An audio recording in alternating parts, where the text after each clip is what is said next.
Good evening, everybody. How's everybody doing?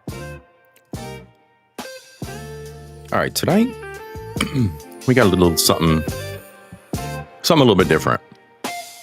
Okay, we over here at Culture Invasion, previous episodes, previous streams, we talked about security, personal security, ways to password protect your data, protect your identity.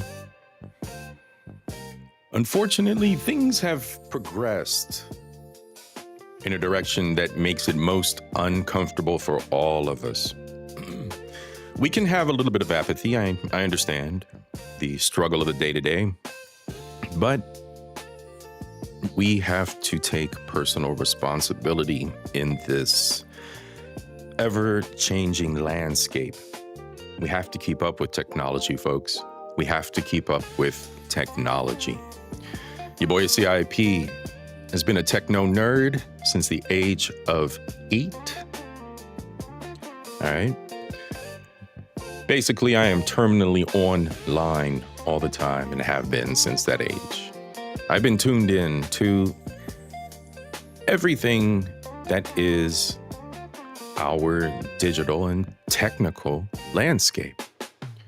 I've shared many things with you in the past and tried to express in earnest fashion that we be a little bit more conscientious of our technical identities, how we participate with social media, how we govern our lives in the personal space. And it seems that the powers that be feel that we are not doing as we should as citizens, as sovereign citizens of the United States. So we are in the midst of a precipice. We are on the edge of a cliff.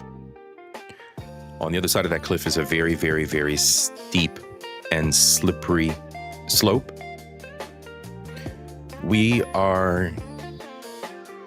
We're losing our footing, my friends. We're losing our footing. Again, imagine yourself standing on the edge of a beautiful cliffside, staring at the sun, and you are losing your footing. Because I know that we have a tendency to have blinders on our day-to-day, hour to hour. Some of our struggles are a little bit harder than others, right? Some of us are a little bit more concerned about that day-to-day than others. So we can be blinded by that struggle and be apathetic to anything that may be a higher level. Be apathetic to policies, our government, what they're doing, what our law enforcement is doing.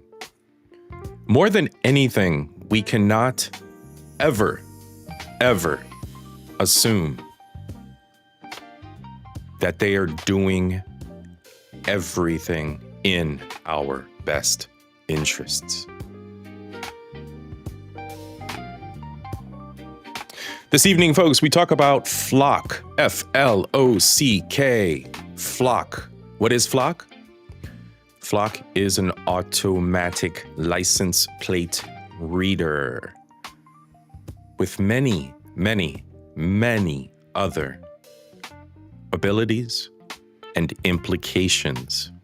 This is now the most widespread camera monitoring system across these United States.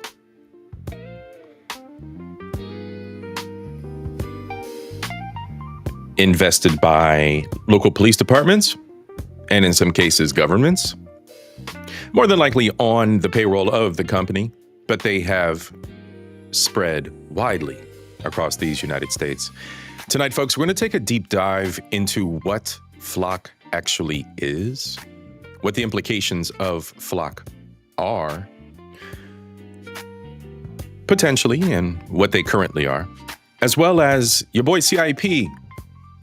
being the computer nerd that I am, being is perpetually online and in tune to the technology that surrounds us, I will provide you with information for your future and survival. I'm going to provide you with all the tools that you're going to need. We're going to be here for a while this evening, folks. Thank you so much for joining your boy C.I.P. What I need from you: sit back, relax, enjoy the show.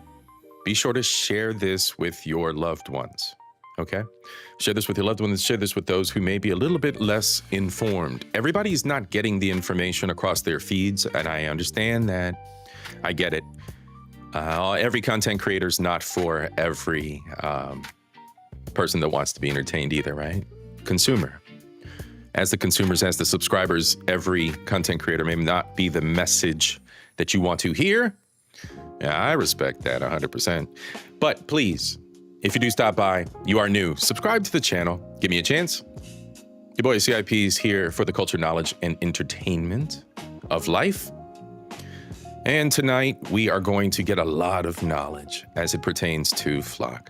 All right? Like, subscribe, ring the bell. I'm not going to say it many times. I'm not going to harass you with that. I'm not going to harass you with donations. Nightbot will handle all of that for me, but your contributions are always appreciated. They go directly to the channel and remain with the channel. So I do thank all of you who do donate. Right now, our show producer is Mike Love. He is the standing producer of the show for his contributions to Culture Invasion podcast. Thank you, Mike Love. All right, ladies and gentlemen, let's get to it.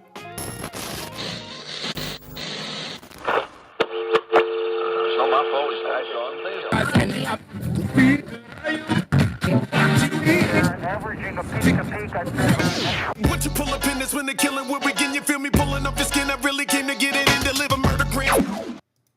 Sakafet. Thank you so much, ladies and gentlemen, for being here this evening. Salutations and salute to all my beautiful people. How you doing tonight? Happy Turkey Day. Happy holidays if you don't celebrate the Turkey Day. It is a season. 'Tis the season, right? Also, too, off the top, there was a bit of an incident in the capital of the United States tonight. Prayers out to those who were impacted by that. I do believe 2 servicemen of the National Guard. So prayers out to them and their families that they pull through. It's not the time of year for disaster and bad news.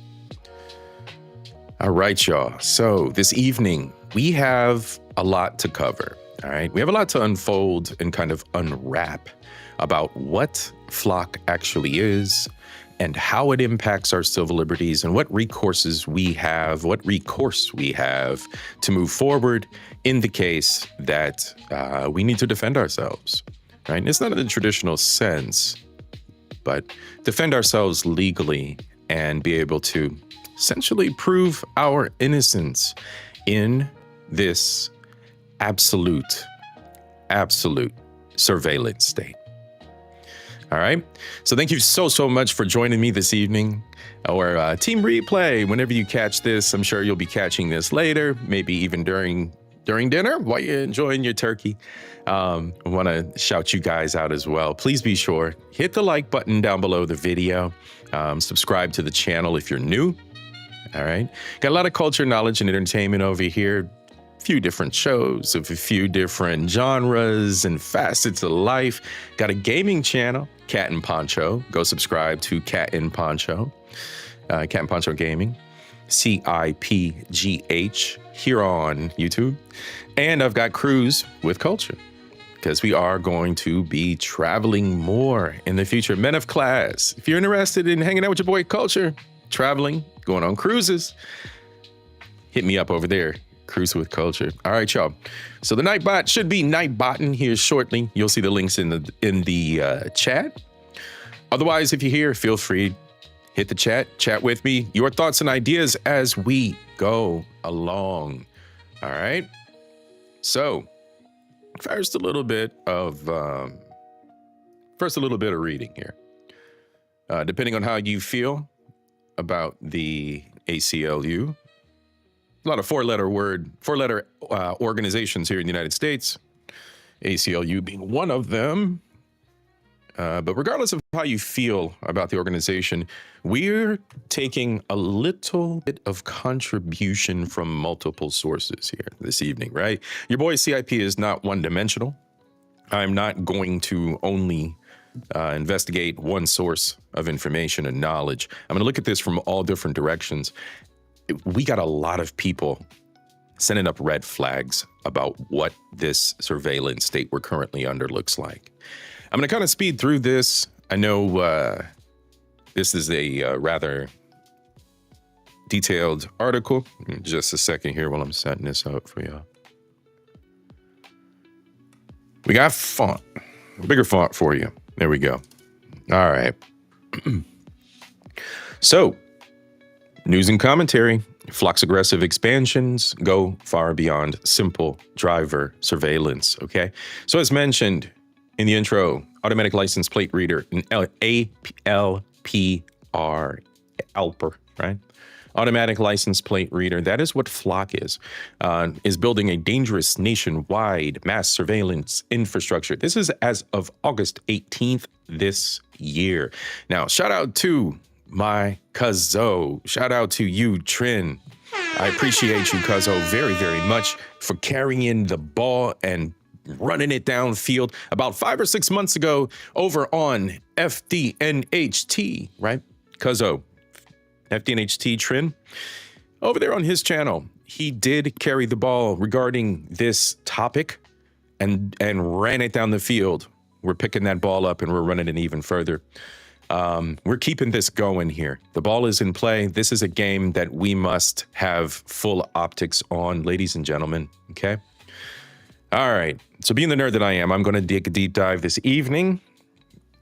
And we are going to, like I said, examine not only information about what Flock is, but ways in which you can protect yourselves.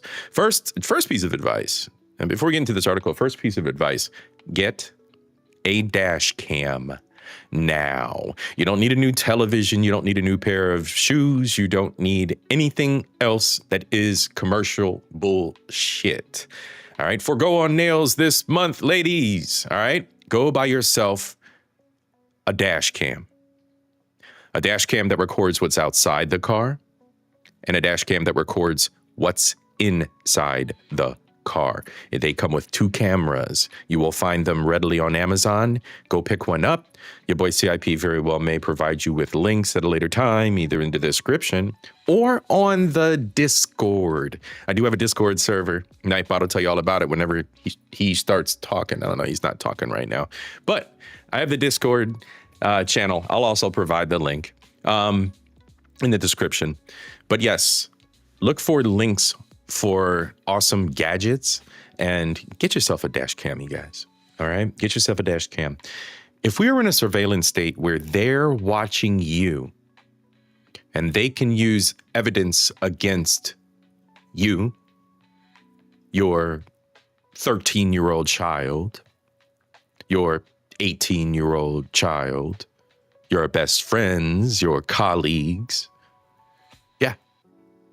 they can use this video footage for anything. Have your own surveillance. It's that time. It really, really is. All right, so let's get into this article, and then we're going to get into some videos. Of course, I've got massive pieces of knowledge here. We got, not only do we have the Institute for Justice, but we also have Business Reform, another YouTube channel here, 192,000 subscribers. We also have Ben Jordan, our resident hacker. He is a new friend of the show. We'll talk about him in just a moment. And Hampton Law. So we got a lot to cover here, folks. All right. First up, Flock system is undergoing insidious expansion across multiple dimensions. If your community adopts this technology, you need to know it's doing more than just recording what car is driving where and what time. It's worth stepping back and looking at an overview of what's going on, all right? We got to step back, take a deep breath, I know you're prepping that turkey. I know you've got all kinds of things on your mind about the relatives coming into town and preparing everything, and or you traveling out of town. Take a deep breath. Take a step back. When you have a minute, come back to this, because it's important that we focus on what is being said here. The company's surveillance data is being used by ICE first. As has received wide attention, this system is being used by ICE to carry out the Trump administration's abusive removal program. That's to be debated, not my problem, not my lane. We're not talking about that shit tonight. Flock sells their cloud-connected cameras to police departments, fact, and private customers across the nation, fact, pulls the license plate readings they collect into their own servers. So listen to what I'm saying here closely. The company Flock owns servers. These are not servers owned by Detroit police, Boston police, Atlanta police, Dallas police. These are not servers and computers owned by those police departments. Your BMV records are within your county or state. Your license plate information now goes off into that mysterious thing we've been hearing about for about 30 years, the cloud.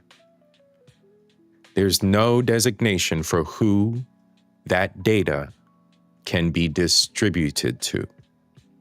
A copy of all of the data that is sent to the police is contractually obliged to be duplicated by Flock.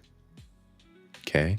I know there's some people out there that don't understand what I'm saying or aren't quite following so far. We're going to take breaks for you guys, but Flock is selling your data. They're making duplicates of your face, your car, your license plate record, whatever's on your driver's license that is associated with that license plate record. All of that data is being put into a spreadsheet. Name, address, telephone number, eye color, hair color, social security number. Are you an organ donor? Your driver's license number, the number of your vehicle, your vehicle's VIN number, your vehicle's color. Are we following so far? Are you tracking? Okay. Flock is building databases of every action you take. Some of us have turned off the follow me features within our phones, right? In the case of the average individual, you don't even know how to do that. So you're tracking your children, you see the little pin drop, you go on vacation, you put a little pin drop, you show the map, your phone records all of that information, then paints a picture of you leaving your house, going to the grocery store, going to a concert, coming back home. Everywhere you go is being monitored, whether you've allowed it or not, right? Especially in the case of them selling what they're monitoring. No one gave them the right to actually do that. And what foreign nation, for that matter? I mean, I get it. We're apathetic. I get it. I understand to have an air of nationalism and sovereignty as an American citizen is a little bit difficult for the average individual to do these days. You guys just basically are NPCs and exist. Not you guys. I know that if you are here and subscribe to Culture Invasion Podcast, you're not one of these NPCs. But the vast majority of us just don't give a fuck. No one cares. I have a show on that as well. Go back and check on the live. It's a great show. No one cares. Not even about the surveillance that's taking place and monitoring your every step. You low-level D-boys, y'all little mid-range D-boys out there wishing y'all was the plug. Y'all need to fucking straighten y'all shits up. Y'all don't know what's going on right now. Flock sells their cloud-connected camera to police departments. We established that, right? A search for a recipient of an illegal AB The same kind of police department logs that revealed ICE's access to the Flox's dragnet also revealed that police officers in Texas were using the system to check for women who had had ABs. Why are we tracing down people in cars that have had ABs? Plugging into data brokers.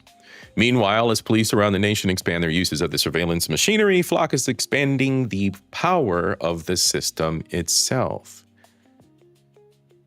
Be aware, you're not just traveling in your city and state. Oh, we got cameras over here. When you travel to another state that has those same cameras, you've now been traced from your state to that state. From New York to Georgia, right? Right down the East Coast. Every camera you passed tracked your vehicle, showing where you were at. In the 1970s, after some government agencies were found to be building dossiers on people who aren't suspected of involvement in crime, like the East German Stasi, what else did they do? What about the Puerto Ricans, right? What about what they did to Puerto Rico? Congress enacted the Privacy Act banning agencies from such record keeping. Bullshit. Yet, the ethically shady and frequently inaccurate data broker industry does basically the same thing. And when law enforcement becomes a customer of those data brokers, it represents an end run around the law. So not only can the law and the systems that you think, the judicial systems that you think are here to support you, not only will they go around the letter of the law to obtain data on you, but what makes you think for 1 second that this data is only in the hands of Americans? I'll wait. Please understand how important this is. This is not a case of, well, if they want me, they'll get me. It's a case of when anything happens, you're fucked. It's not when they want it. It's that when it happens, you're fucked. If it's identity theft, if they just want to disappear you, you wind up in, I don't know, a Caribbean country jail compound, South American compound, South African compound, or anywhere else that they want to disappear you to just because they can do it just that much easier. This has taken everything to a new level, right? By tying its LPR data with data brokers, Flock is effectively automating and scaling, right? These are robots. These are cameras. These aren't people behind the cameras typing in your license plate. AI. You heard of it? I think a lot of us have heard of AI. What do you think big business with big money and big law behind them is doing with AI? Okay? Take it all in here. I need you to really think about what I'm saying here. Because the apathy and the, well, if they gonna get me, if they want me, they just gonna get me. Fuck you. All right, fuck you. I don't care if you're here and you're one of mine or you're not. Fuck you. Full chest.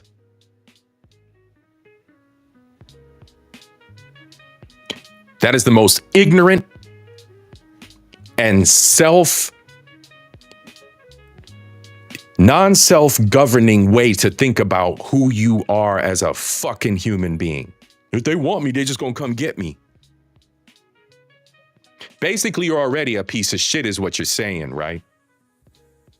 Take some accountability for the fact that you're a fucking sovereign citizen in these United States and not just a privileged piece of shit. All right? I'm not going to try and rant all fucking night, but I'm trying to make a point. The apathy has to stop. Tell you what, don't take it from me.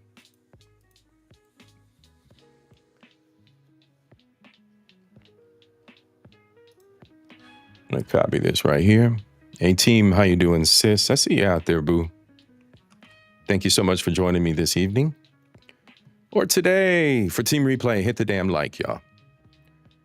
Institute for Justice. Might be your cup of tea, might not be. I suggest you go do some fucking research, all right? They've got a piece right here for you, right on the top. Government surveillance cameras found in 7 shocking spots. Go watch the damn video, all right? This is just one of the resources I got here this evening. We're not going to go through all this because we've got a very long video to go through from some hacker friends that know some things that your boy C.I.P. does, right? I'm not coming at you with half-baked thoughts and half-baked information. Your boy C.I.P. does know some things. Like I said, since the age of 8, I have been in front of a computer. I was born in 1975. Do the math, just turned 50. All right? First up, business reform, surveillance, power, the God complex. We're going to watch part of this. Actually, this one's 17 minutes. We're going to watch part of this and kind of get through the beginning so you can get a general understanding of where all this is coming from. Like I said, your boy CIP, I don't half step when I do my research. I get out there and I do acquire all the pieces, parts that I need to formulate an informed opinion of something before I bring it to you. So let's go. This is business reform. Go on ahead, if it so suits you, and subscribe to them as well. Have an idea of the pros and cons in the manner in which these businesses conduct what the fuck they're doing. And it doesn't have to be about them killing bunnies and this, that, and the other for makeup companies and bullshit like this and weird vegan bullshit that you guys are preoccupied with. We're talking about feet on the ground. We're talking about why the entire infrastructure of your town is changing. Why certain restrictions are starting to be built up around services around the internet. Why when only 1 or 2 services go down across the internet, millions upon millions of people are impacted. Gain some knowledge about what is changing, all right? I'm not going to beg you. I'm just telling you this information is available to you. I highly suggest you do and follow up on this. Do the research. All right, let's go. Business reform. They're going to break us into what's going on with Flock and why it should concern you.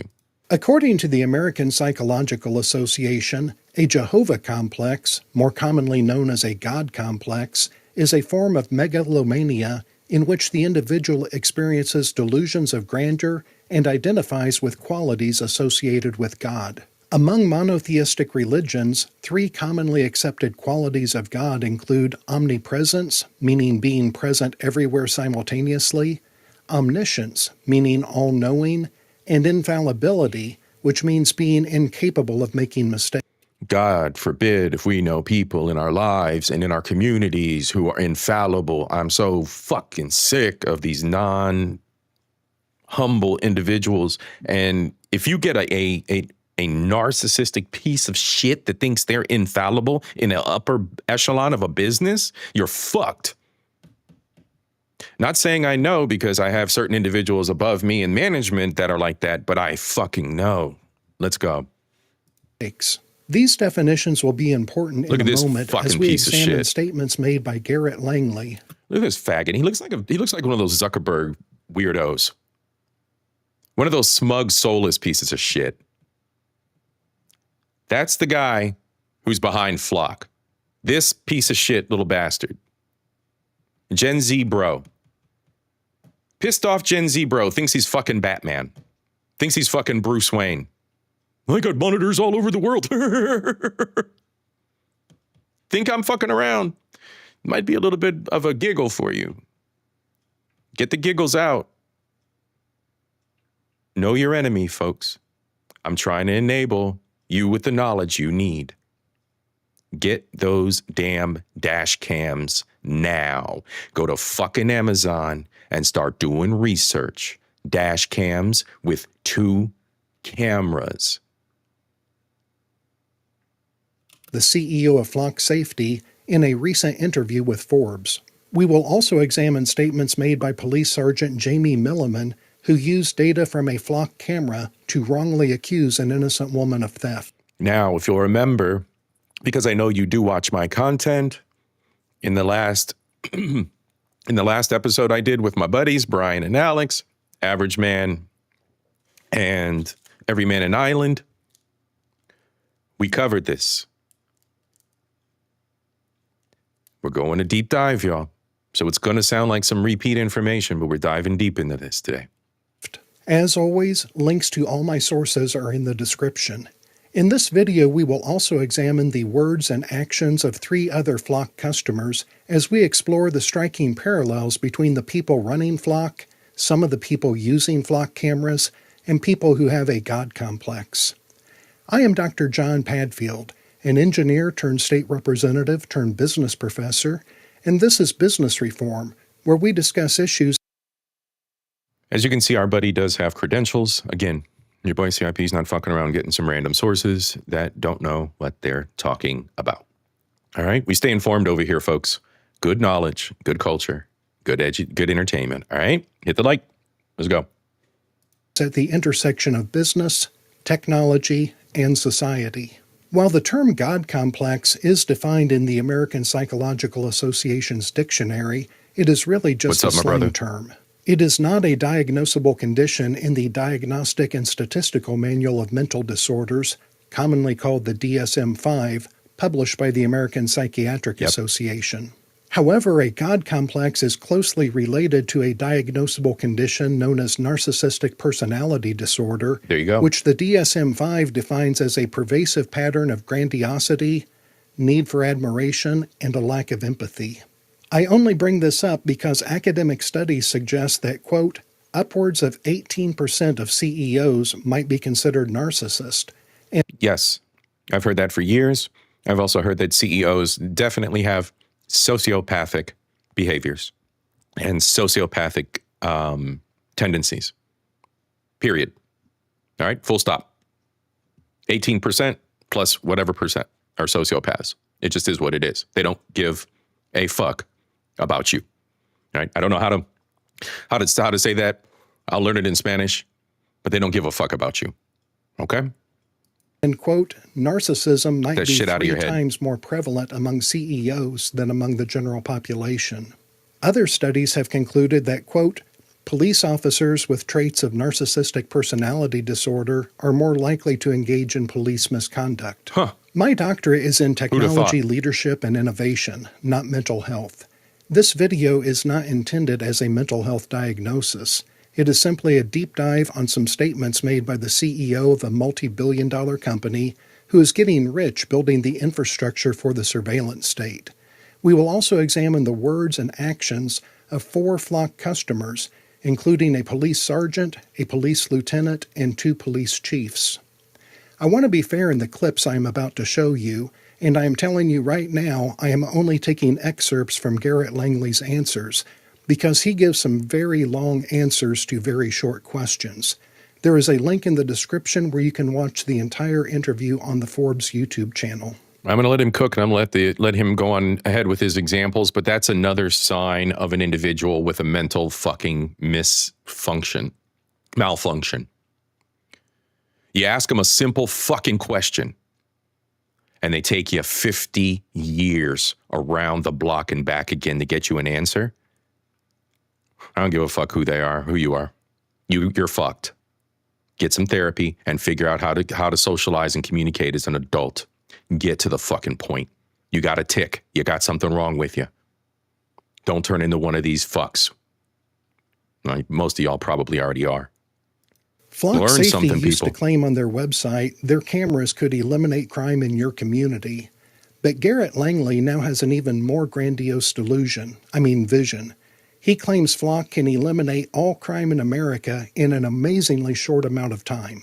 And the time frame on when you think crime will no longer exist? Let's give it 5 to 7 years. When I first heard Garrett Langley claim Flock can eliminate crime in America in the next 5 to 7 years by putting up surveillance cameras, I had two immediate thoughts. My first thought was, if cameras prevented crime, these photos of crimes would not exist, and it would be impossible for a prosecutor to present photographic or video evidence of a crime to a jury. In some cases, cameras may reduce the likelihood of a crime being committed, and they may make it easier to catch a criminal after a crime has been committed. But to say they prevent or eliminate crime is simply not true. My second thought was, before That motherfucker thinks he built Minority Report and shit. I mean, that's what it is. It's the narcissism. 5 to 7 years. Fuck are you talking about, bro? turning our entire country into a dystopian surveillance state, why don't we start by eliminating crime in federal prisons where inmates are already accustomed to 24/7 surveillance? According to a Department of Justice Inspector General's report, in spite of a complete lack of privacy, strip searches, and countless security cameras, hundreds of lives have been lost. They butt fucking, they shivving, they doing everything in fucking prisons, but they're in a fucking prison. What, you gonna put cameras in the prison? What's that gonna do? The prisoners got license plates? No one does a study of what the fuck humans interact with, how we interact with shit, how we interact with one another before we release this bullshit in the wild and have billionaires sucking cock to have it on every fucking street corner, in every fucking hand of every dumbass fucking NPC we got in America and in the Western world. Every fucking device somebody got. New iPhones don't even fucking make sense anymore. Every fucker's got them. I got a 78-year-old mother with $1,000 phone. For what the fuck for? Can't even push the buttons or see them. She get blind in one fucking eye, but I got a $1,000 phone. Inside of U.S. prisons in recent years, Wake the fuck up, America. 89 homicides. Worse yet, female inmates in at least 2/3 of prison facilities in America have been sexually... Female inmates get run the fuck through. We know that, right? But they're monitored 24/7. We've eliminated all the crime, right? Because we have 24/7 monitoring of our prisoners in a controlled environment, right? So the cameras on our street corners watching everything we're doing are going to stop crime outside of the prisons, right? That's what the dude's saying. Abused, sometimes for years, not by other inmates, but by prison staff. You know, the people in charge of watching all those surveillance cameras to keep people safe. Yeah, the prison staff been running through the bitches forever. We know this.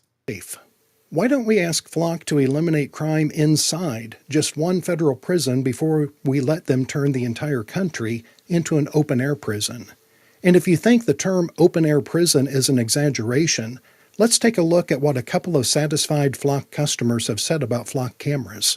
Mark Talbot, the police chief of Norfolk, Virginia, called Flock cameras, quote, a nice curtain of technology which make it, quote, difficult to drive anywhere of any distance without running into a camera somewhere.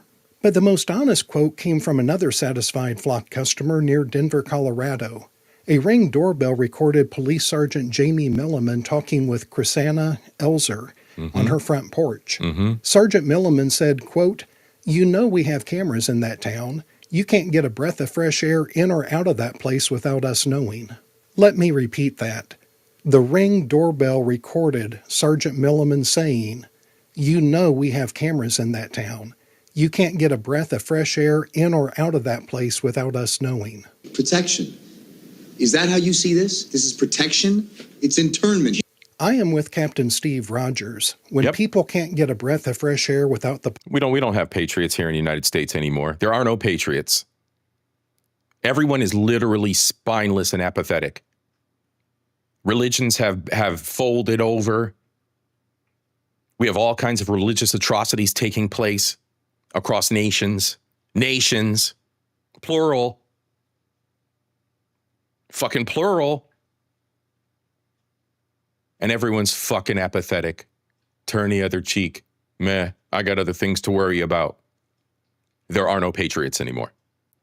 And if you are out there, a crusade is really fucking due. Overdue. Police knowing that isn't protection. that is internment, and it's not how free people live, it's how inmates live.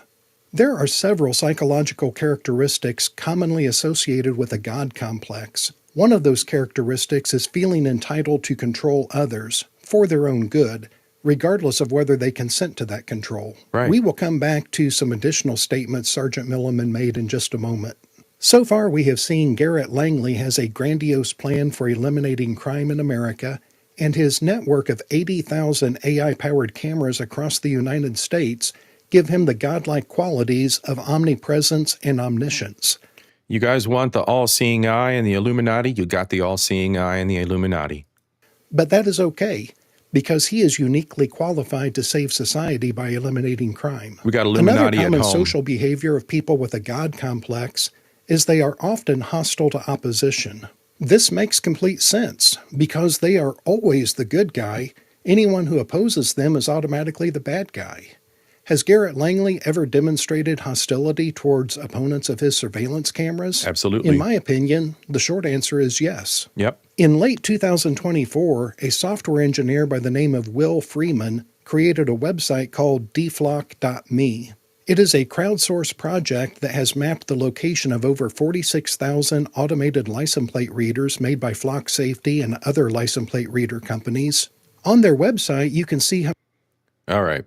So we're going to take a look at this. At the time that he filmed this video, there were 656. 656 is the magic number, ladies and gentlemen. 656. No, you don't need to know my location. Don't give a fuck. 656 was the magic number, ladies and gentlemen. We now have... How many? Yep, where the map glitch out? Map glitched out. There's far too many. 892. That number right there. 892. The time of his video, 3 weeks ago. 656, 3 weeks ago. 892 is what we're looking at. Central Ohio and the lower part of the state. DFlock, DEFLOCK.me. It's in the chat, ladies and gentlemen, dflock.me.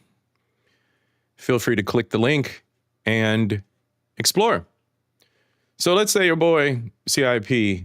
moved out here to, what's this, Dallas. Let's say I moved out here to Dallas. And there you go. Shows where every single camera is. There is your Skynet. There is your surveillance state. Every street corner, in front of every shop, every Home Depot, every shopping mall, every strip mall, around schools. How you feel about that? How you feel about being spied on? You feel safer? You feel safe that your picture, your car color, your VIN, license plate, your hair color, your eye color, your name is being tracked. You leave Dallas, you're on a camera. You go up here to Garland, you're on a camera. You go across the bay, you're on a camera. Doesn't matter. Doesn't matter where you go. All right. I think we've heard enough from my boy at Business Reform, because we have a lot to cover. This next one is 43 minutes long. We're going to skip the technical details because he does go deeply into some things that your boy C.I.P. finds extremely interesting. If you would like to watch the complete video from our boy here, Ben Jordan, who is the newest friend of the show. Ooh, let's see here. Boy can copy and paste. There we go. That's your boy, Ben Jordan. That's this detailed rundown of how he hacked a flock camera and what they do, how capable they are. And dare I say, our friend of the show, Ben, might have people sitting out in front of his home now because he's discovered so much about flock cameras. But let's watch the video. You don't need me to tell you about this. You are here to get the knowledge.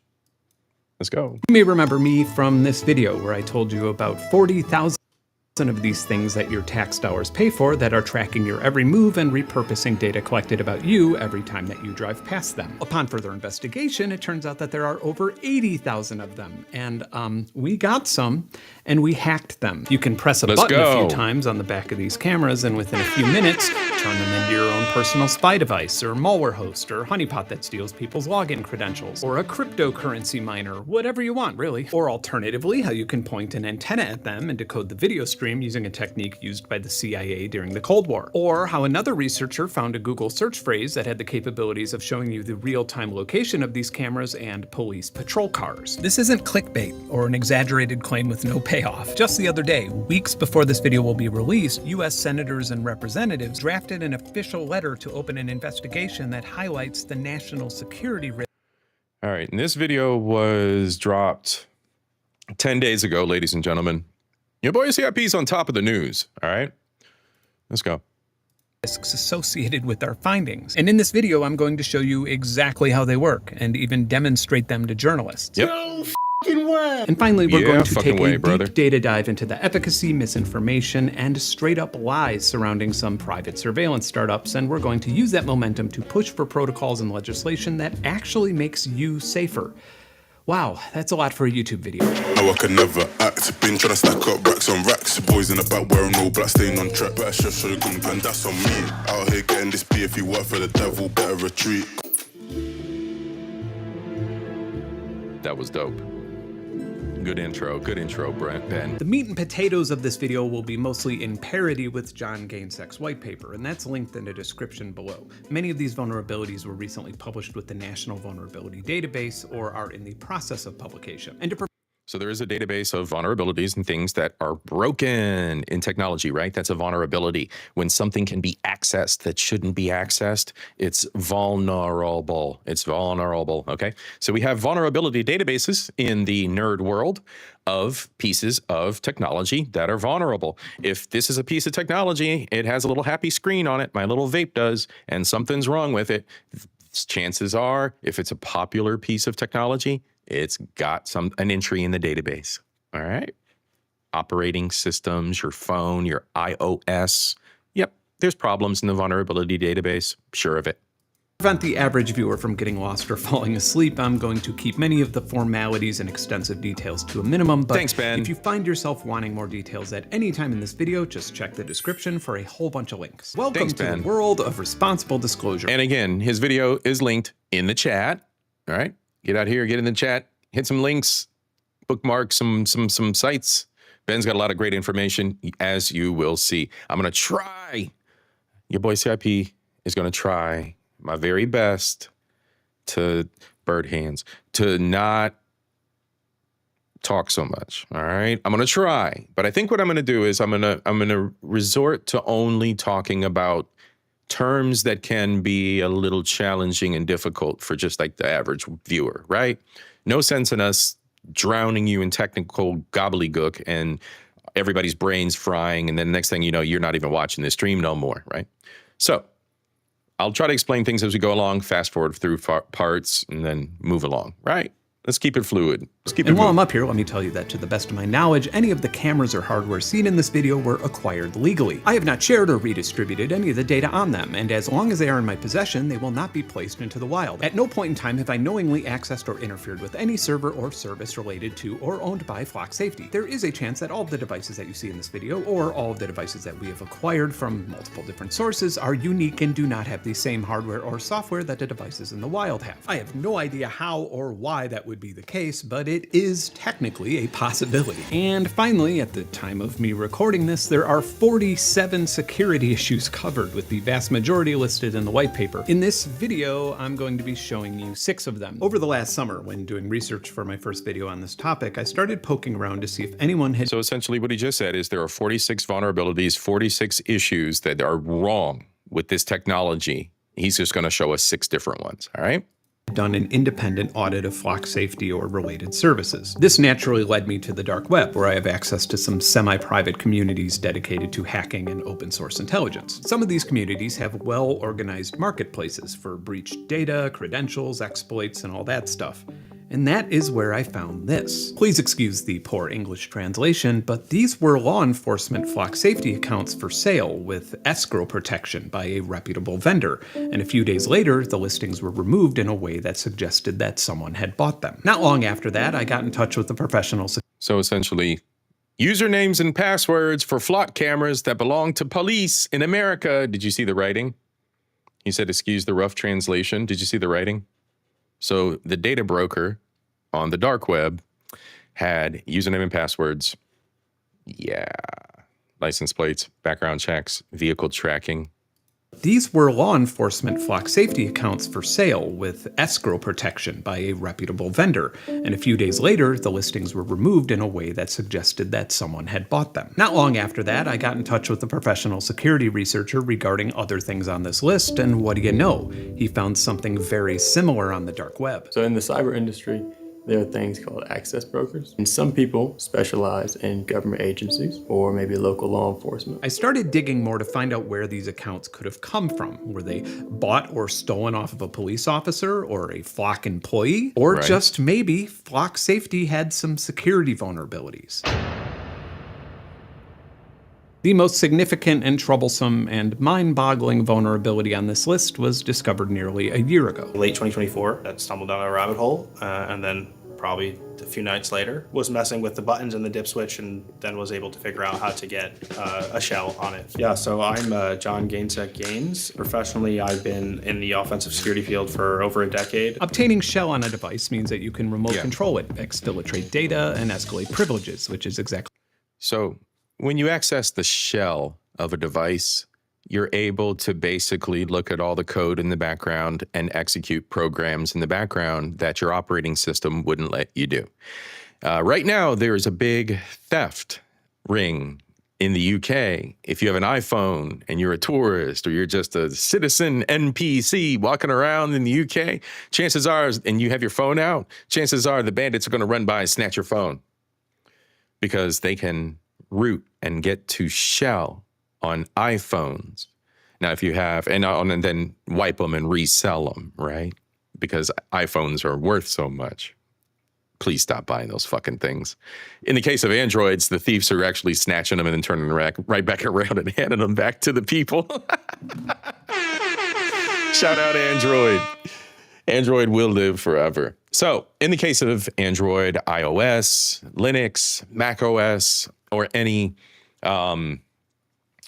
normal operating system other than Windows, you can get into shell, give yourself a level of access that is called root. You have root access. Think of it as the root of a tree, right? And then with root access, you can access all the different parts of the tree.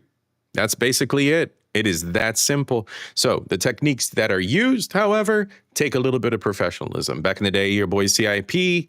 rooted everything. I shell into everything. And we're going to talk a little bit later about what I'm going to do for myself as far as security.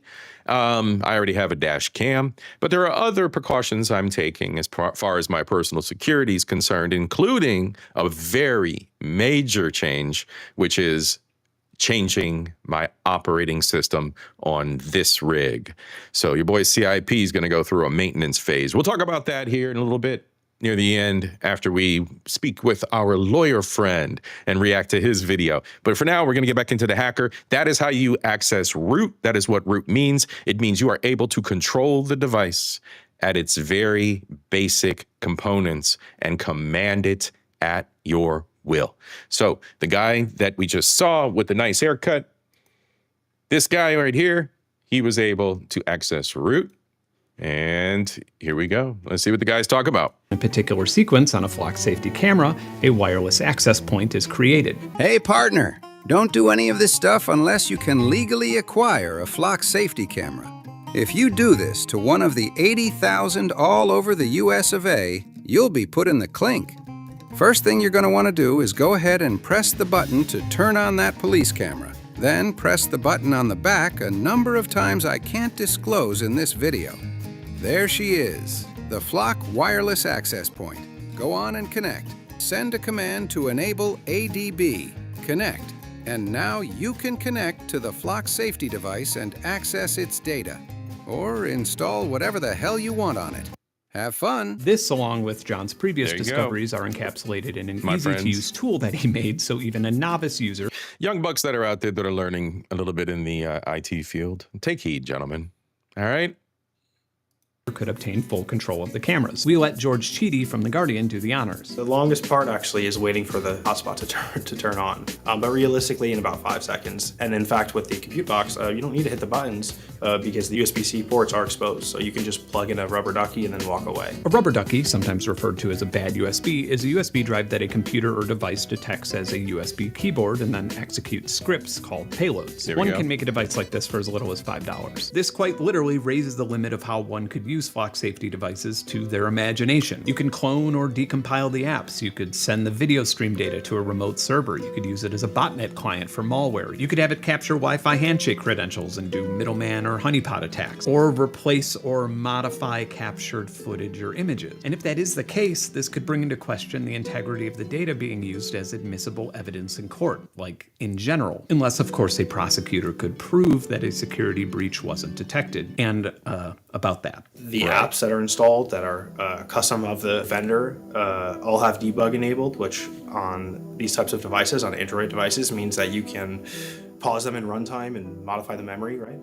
Which gives you system injection. System can write properties, and in this case, there's one that you can modify, a cleanup script that is ran as root. You can consider it either a wireless RCE or a gated wireless RCE that goes from no access to root, which is the worst case. This means that malicious code can be installed and executed outside of the operating system. So like when you first turn on a computer and see the BIOS screen where the system does its little self-check, it could exist right there, acting as a superior to Windows or iOS or whatever it is that you're booting into. There we go. That's how you hack the device. Multi-factor authentication or two-factor authentication or two-step verification is part of our daily lives. We use it when we log into everything from Gmail to... All right, so he's going to talk about two-step authentication and the fact that these devices should have two-factor authentication enabled. So pay attention to what two-factor authentication actually is.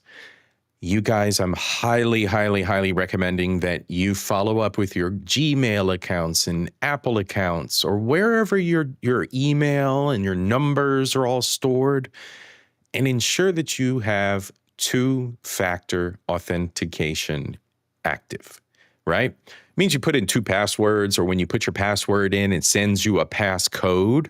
If you've ever seen that happen, you go to log into your bank, you put your username and password in, and then it says, we're going to text you a code. That's two-factor authentication. Not only did you know your username and password, step 1, but factor 2 was the bank sending you a message for you to reply to. Two-factor authentication is better than just the username and password. A bad guy, a bad actor, can have your username and password, especially if you're someone who doesn't rotate your passwords once or twice a year. I use different passwords once or twice a year and rotate my passwords so that I'm constantly keeping the hackers guessing, right? So that's the first step that I've enabled two-step authentication. Let's go. He's going to explain it. It could exist right there, acting as a superior to Windows or iOS or whatever it is that you're booting into. All right, here we go. 2FA.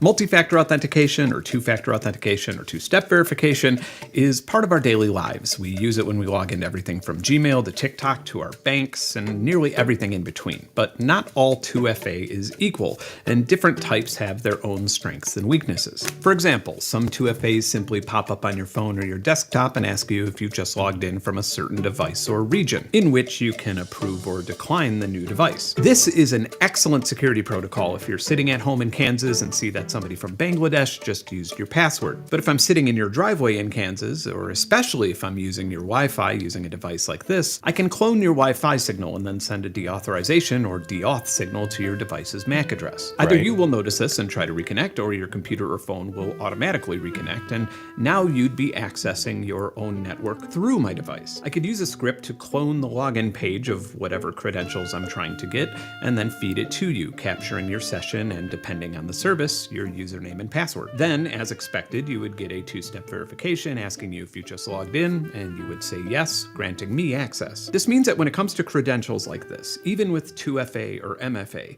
a police surveillance company's security can only be as good as the least security-minded person with access to that system. If you're wondering how low this security bar can go with clients, you'll be disappointed to know that Flock Safety doesn't require two-factor authentication with some police departments. Yes, you heard that right. The security process you go through when you log into Disney Plus is just too much to ask some police departments to do when accessing confidential information and the location of, in some cases, virtually everyone. When I first found this out, I simply couldn't believe it. And neither could U.S. Senator Wyden's team, which is why it's among the issues leading to a request for the FTC to open an investigation into the company on the grounds of Basically, if I can just put it in layman's terms, which I will, they have basic bitch security. Username and password, that's it. Admin, password. Admin, 1, 2, 3, 4, 5. That's it. And you can access their system. And now he's going to explain what it looks like when you access their systems. All right, let's go. National security. Fortunately, there's a super easy solution to this, a USB or NFC authenticator. It costs as little as $10 and you just plug it in or wave it in front of your device for the second layer of authentication. And if this is too much hassle for an able-bodied police officer or employee to use, then maybe they shouldn't have access to secure information. It's really frustrating to spend this much time talking about a problem. But see, we don't have any kind of regulatory measures in the United States over authentication, over our passwords, over our identities. The UK has put some measures in place. They're giving Apple one hell of a time, which I'm thoroughly enjoying watching. But here stateside, no one gives a fuck about you. No one cares. All right, you guys, we have to defend ourselves. It's time to stand up and be actual fucking patriots. When a very simple and common sense solution to that problem has existed since day one. A concerning amount of hard-coded information is stored inside Flock Safety cameras, and we'll hear all about it in the next vulnerabilities on this list, but within this information is a list of Wi-Fi network names. So I set up a dummy network with one of these Wi-Fi names. Then, when removing the SIM card or when the device couldn't find an LTE signal, some of our Flock Safety cameras happily connected to the dummy network and routed upstream traffic through it. Others seemingly prioritized my dummy network by default, regardless of if it had a SIM card in it or not. So I captured the PCAP data being transmitted from one of these cameras for a little while, and analyzed it with Wireshark and Unblob, which is an open source extraction suite. And sure enough, there were clear text credentials in the data. These exact vulnerabilities were originally disclosed by John in April, another in September, and with another pending. This attack requires knowing the name or credentials of the Wi-Fi networks the camera is looking for. But what concerns me more is that this information wasn't in an encrypted upstream to begin with, which means that by using a professional grade SDR or IMSI catcher, which is more or less a DIY Stingray device, a malicious hacker could just hijack the LTE connection and then do the exact same thing without needing to know these network names or even being physically near the camera. This could also allow a more modern version of a Tempest attack, which I'll demonstrate in a few minutes, and that's where a hacker could decode the motion JPEG video stream. I actually tried to accomplish this as I love puzzles, but unfortunately time forced me to choose between decoding the pixel sequence or finishing this video, and here we are. When I recreated John's research on these devices, as previously shown, it was as clear to me as it was to John when he first discovered it that they inadequately protected credentials, API keys, passwords, and more. As I mentioned, the GainSec blog and the papers have a lot more details on this for the technically minded, but I'm going to use this segment to talk about some of the other troubling things that were found stored in the camera. On Flock Safety's website, it is stated that they do not capture... Here we go. Pay close attention, you guys.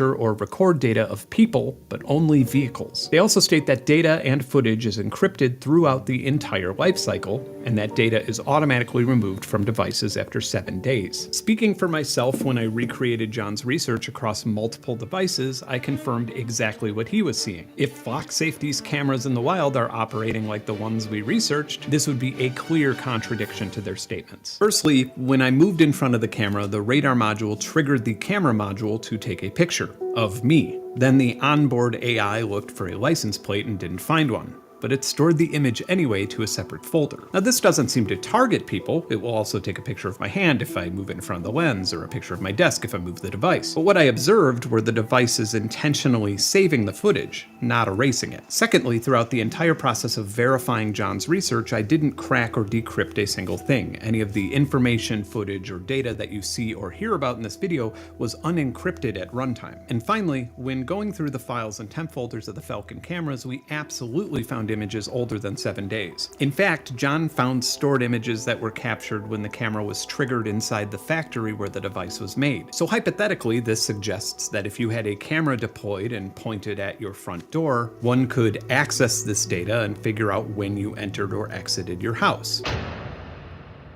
Pay attention, you guys. For about as long as modern search engines have existed, so has dorking. So Googling looks like this, and dorking looks like this. And if you're really well versed in dorking, you'll start finding things that weren't necessarily intended to be public. I'm a pretty solid dorker, and I use it constantly for researching videos like this one. Josh, however, is a legitimate expert at dorking. So I'm Joshua Michael. I'm technology obsessive, and I founded Nexina AI, which is a all-source intelligence firm focusing in privacy and personal cybersecurity. This is the exact Google search I used to find an exposed Flock Safety demo site.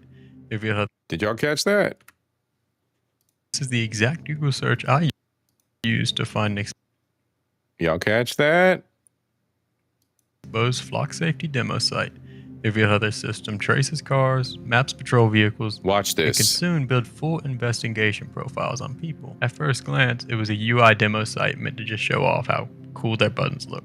As I looked deeper, it contained 5,000 lines of source code for a search platform. And buried in the code was a live API key. And an API stands for Application Programming Interface, which basically allows a computer to contact another computer without having to deal with all the clunky things like user interfaces and buttons. The confidentiality of API keys and tokens like this are sometimes more important than things like usernames and passwords, because in many cases...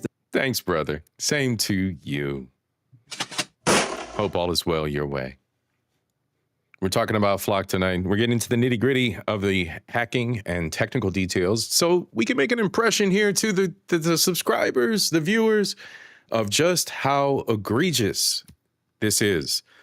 As we've just seen, the data is not deleted on these demo units that were obtained through measures we won't discuss, but we're diving a little bit deeper into the fundamentals of it. So let's look at how this was accessed, right? Mr. Hacker Man put in his Google URL, Joshua put in his Google URL, hit an API key. A computer to contact another computer without having to deal with all the clunky things like user interfaces and buttons. The confidentiality of API keys and tokens like this are sometimes more important than things like usernames and passwords, because in many cases, the token alone grants you the same access but without front-end security measures like CAPTCHA or two-step verification. And it had access to over 50 private layers that I didn't dare touch because I'm too handsome for prison. I used open source intelligence to see what data is stored in ArcGIS. Let me show you some of the things I found. The police department and Flock Safety are storing on ArcGIS. This Flock Safety map, it's obviously a demo, but it shows that they'd store registration data.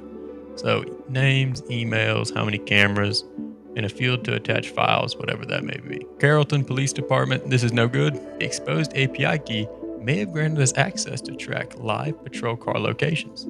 Also on the naughty list is Aurora, Colorado, or maybe Flock Safety. I don't actually know who owns this map. It's Flock Safety, leaking another ArcGIS layer with officers' names, phone numbers, emails, and even their expected patrol areas. Officers' names, phone numbers, and patrol routes. Police officers' names, phone numbers, and patrol routes. They sold out the pigs that started the surveillance state. I'm not saying that I showed the website a few seconds ago, and the website's freely available on this, on his stream that we're reacting to, but the website's there. Young bulls handle business. Not endorsing anything, but I'm just saying information is information. The How worst you one use it, coming out how you use that information is up to you, right? of Dallas, Texas. A map layer with Insanity. 6,000 records of hot list alerts containing license plates, the reasons why they're on that list, the exact location detected. Oh, look at that. Dallas, Texas Police Department. Dallas, Texas Police Department. Dallas, Texas Police Department. Dallas, you're up to bat. What are you going to say to Flock? The camera that caught them, and the time that they went by. Anyone could Google, find this map, and trace these people's movement patterns for 5 months. Also going to note the reason category has someone in there for just suspect, and a bunch of others literally have no reason and are blank. So let's back it up for a second. If you call 911 and the dispatcher deems it an emergency requiring police, most modern police cars have a GPS module installed that reports back to dispatch. That way they can efficiently contact the police nearest the event and expedite the response time. Flock Safety and many of its clients use third-party services that make sense of this constant stream of data, and all of that data is handled with an API. Just a few weeks ago, 2 security researchers, Alexa Feminella and James Zhang, wrote a report discovering that ArcGIS had been compromised by a Chinese state-sponsored hacking group called Flex Typhoon. The report from InfoSecurity magazine states the hackers allegedly targeted a legitimate public-facing ArcGIS application.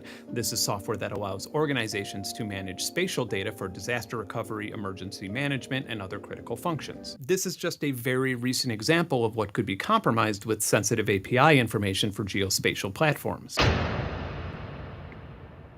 This is probably, in real-world scenarios, the least concerning vulnerability in this video, but one of the most fascinating ones, and very few consumer or security cameras, displays, or network manufacturers have the means or know how to test for it. At some level, this device that you're watching this video on is leaking non-ionizing electromagnetic radiation, and if the R word is unsettling, non-ionizing means no DNA damage. Phones leak it, monitors leak it, microphones leak it, camera modules leak it, most modern electronic devices leak it. But some of these leaking electromagnetic waves are resonating and modulating in parity with the signal, and if you can isolate the resonating frequencies, you can, with a lot of trial and error, decode the signal, or in other words, spy on the device. The Tempest attack is something that the CIA and NSA used and experimented with ever since World War II, which is how it got its cool-sounding name. Back when we all used CRT televisions and monitors, there was generally a whole lot more RF leakage, so it was a much bigger risk to national security. These days, a practical Tempest attack would involve some time finding and decoding the signal, and then placing an RF bug on or near the source, which could transmit the data remotely. You need a software-defined radio with a lot of bandwidth, RF probes, a directional antenna, and a spectrum analyzer. On the newer Flock satellite cameras, I noticed that there was an unusual amount of RF leakage coming from the camera module itself, the proprietary coaxial port, and the 8-pin DIN port on the back. Initially, using an RF probing kit, an oscilloscope, a spectrum analyzer, and a hack RF, I was able to isolate a few various ranges of modulated signals. Then I brought the camera into another room to rule out localized interference and tested these signals as well as common integer quotients of those frequencies. Using an RF probe, I found an exploitable leak between 592 and 594 megahertz. Then, using a periodic log antenna and a 20 decibel low noise amplifier, I was able to point the RF gun at the device as far as 6 feet away and make out what the camera was capturing. In this case, me. Obviously, the quality and lack of color leaves a lot to be desired, but that's just because the software-defined radio I was using to pick this up just didn't have the bandwidth for that kind of quality. If someone were to use a professional-grade multi-channel SDR board with higher resolution sample rates, the quality of the Tempest attack output can be nearly as good as its source. But due to the high cost of equipment and the knowledge and time required to execute an attack like this, most consumer device manufacturers and owners do not need to be super worried about this. However, if a device is being used for something related to national security, government use, or public surveillance, this absolutely needs to be protected against. Here it is. This is just my opinion here, but most of these things are entirely preventable and the result of prioritizing growth over painfully obvious industry standard security measures like multi-factor authentication. Another really obvious low-hanging fruit here is using mobile phone operating systems and hardware for a government surveillance camera. The Falcon, the Sparrow, and likely Flex LPR devices, or the cameras you most commonly see all over the country, were running Android Things 8 or 8.1, which was discontinued in 2021, and that includes security updates. At this time, there are over 900 published vulnerabilities for this OS. Like, someone please explain to me why there are even cameras in the wild recording public activity that aren't even running on supported software. If your phone or your computer or your home security system stopped being supported and you understood how bad this could make your life, you'd probably be inclined to throw them in the garbage. So, for reference, Microsoft Windows 10 is entered its end of life. I'm sure many of you have heard this. If you have a Windows 10 computer, it's reached its end of life. And Microsoft is pushing you to get a new machine, which you don't have to do, but they're pushing you to get a new machine. Insane. New operating system, new generation, new technology, new security measures. The internet's changing. We have AI. So they're changing things in the operating system to make it more modern, right? Well, the same thing happens with your cell phone. How many different versions of iOS you've had? How many times you get an update? Right? Android's just the same. That's Android 8. That was 2021. That's 5 different versions of Android earlier. Insane. The way this is supposed to work is when you discover a vulnerability, you attempt to reach out to the company and you give them a 90-day window to release a patch. No shout-out, reward, compensation, or bounty is required. However, after those 90 days pass, the discoverer can then post a detailed write-up. Alternatively, some go the bug bounty route, where you report it and get a monetary or reputational reward. However, as explained by John and Josh, this route has commonly started to include non-disclosure agreements. This means that even if the company decides not to pay a reward, the discoverer cannot legally disclose the issue publicly. So they did offer me a bug bounty. It wasn't very specific, and it included an NDA prior to knowing anything more. I don't think you're going to improve cybersecurity as a whole through not talking about it. Early February, I reached out. Yeah, I disclosed, I want to say 7 to 12 vulnerabilities maybe for the license plate reader and the gunshot detection. They responded within like a day and a half and immediately asked for a video chat in which, I obliged, talking about joint PR statements and so on and so forth. Wow. What ended up happening was they released a PR statement about a month and a half before the 3 months ended, so it went fairly quickly, without telling me, without referencing me or referencing the issues that I ended up publishing. They also never gave me any confirmation that anything was fixed. There's something really unnerving about going on record with legislators or media and talking about national security. I don't fully understand what defines a threat to national security, and it seems like the type of topic where you don't want to make any mistakes. So I just didn't mention it and kept that term out of my mouth, and I just provided our research to those who could. And according to Oregon Senator Wyden and Illinois Representative Krishnamurthy, well, in their words, FLOC has unnecessarily exposed Americans' sensitive personal data to theft by hackers and foreign spies. We're going to leave that right there at that. Wolfpack, how you doing, bro? Happy Thanksgiving to you as well. Thank you so much for joining me. We're talking about flock cameras today, this evening, or today, depending on when Team Replay catches this, and how our civil liberties are impacted. This is a subject that is to be taken seriously, taken very, very seriously. We have to protect ourselves. And if you do have a vehicle, Brother Wolfpack, and you drive, I'm asking that you pick up. This is the 3rd time I've mentioned this, folks. 3rd time. Pick up a dash cam for yourself, ASAP, or ask for it for Christmas. That's right, ladies and gentlemen. If you own a car, purchase a dash cam, ASAP. The reason being, much like the story of the lady that we saw at the beginning of this, if they are tracking you with these cameras and telling you that you have no choice but to obey the summons and or charges with proof that they hold that you are guilty, and you're not guilty, you have to have the proof. You have to prove your innocence. We have entered the Orwellian government state. It just is what it is. There's no way around this. I don't have a brand that I recommend specifically. Wolf, I'm going to drop some things in the Discord. I'm going to go back and take a look at the one that I have. I do need to purchase a new one, specifically because my battery has died in it. So the one that I have at one time did an on-off. If the car was jostled, if anybody tried to break in, that kind of thing, and it would turn on instantly. And that on and off, and then being baked in the sun, it destroyed the battery. So mine's older, but it still plugs into the USB. It still works just fine. So when I'm driving, I still have the functionality of the dash cam as long as the car is on. No problem. So I will be picking up a new one, but they do make cameras that have two lenses. One lens faces out front and one lens monitors you.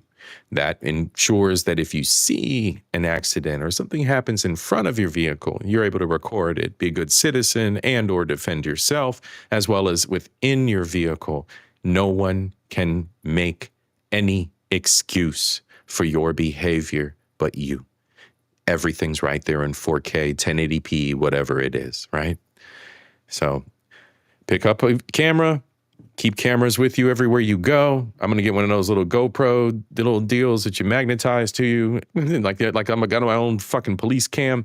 I'm telling you, it is, we live in a time where authorities are not to be fucked with. At all. Things moved very, very fast, my friends. And Wolf, I don't know if you were here earlier or not. I'm going to show you something that's rather jarring as well. This is a website called DEFlockMe. DeFlockMe. That's a link to the map that's currently displayed on screen here. We're looking at the Dallas metro area. With the dots that you see on the screen, make this larger here. The dots you see here on the screen and the numbers within those dots are the amount of monitoring cameras, flock cameras in any metro area. So feel free to peruse, browse, and understand that they're watching you everywhere you go. Everywhere you go. There's the cameras. Look at them. Those purple dots. Every single one. So do your research. It's all about the culture, knowledge, and entertainment over here, ladies and gentlemen. Like and subscribe. All right, let's get back to our boy Ben.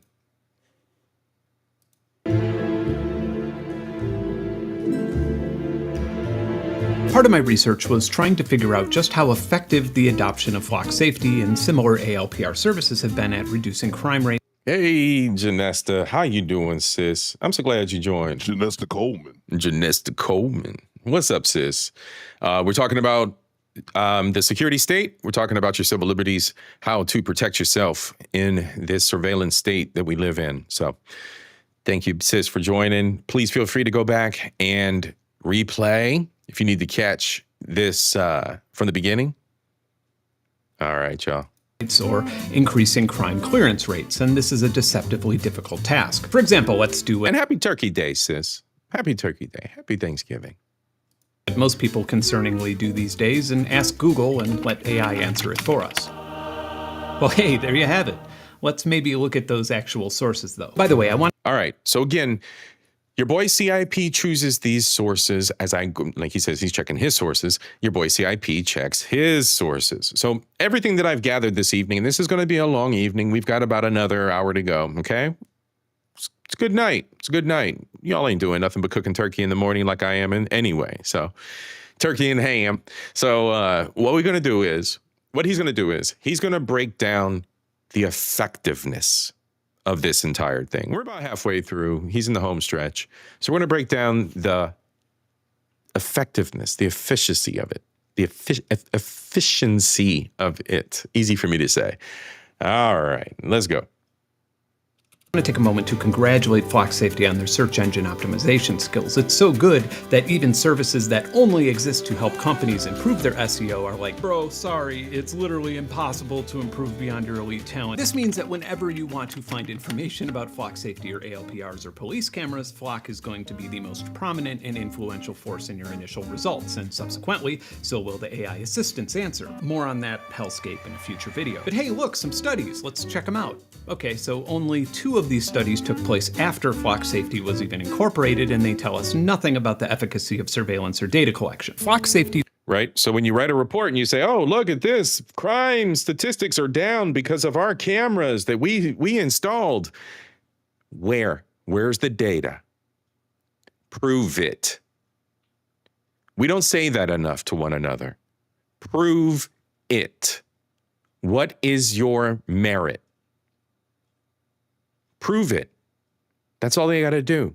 So when you go to investigate how they've proven that these cameras prevent crime and have reduced crime by these astronomical percentages, you go to the sources, you do your research, you follow those sources, and you look at when they were written. In this case, these studies were written back in 2007 and other dates from the past. These cameras were just rolled out over the past, 5 years? 2007, 2020. You understand that there's a difference in those dates, folks. Back in 2007, crime was in a different place. We hadn't had the C-19. We hadn't had certain things economically. We hadn't had certain political figures in charge. The ebb and flow of the stock market was different. Our pockets looked different, right? 2007, things looked different. How the fuck am I going to use 2007 information in 2025? You understand how research is done? We need data from 2023, 2023, 2024, 2025, right? You understand what I'm saying here? 2007 versus 2025. We need current data, okay? So he's looking at these results. Studies. Let's go. Check them out. Okay, so only 2 of these studies took place after Flock Safety was even incorporated, and they tell us nothing about the efficacy of surveillance or data collection. Flock Safety's website claims that 10% of all crime in America is solved using their services, which is a pretty impressive thing to brag about. However, the source that they cite this claim with was a research paper created by 2 Flock Safety employees that doesn't really outline regional analysis. In other words, crime has been dropping nationally in America since 2021. Even in the last year. The first thing that I personally would want to look for is a crime rate and clearance comparison between cities that use Flock Safety services and cities that do not. And when you do it that way, it's extremely difficult to find any meaningful changes related to surveillance technology in general. But there have been other studies not directly related to the surveillance industry. The National Policing Institute did a multi-site evaluation and said that license plate readers can improve public safety, but the technology's impact depends on its implementation. It could just be me, but this sounds quite a bit... Oh, Gail, I'm sorry. I put your... You know what? I tagged you in the description. Does that not work the same way as tagging you in the title? Because if you check the description, I got you down there tagged. How do I... I'm sorry, babe. I apologize.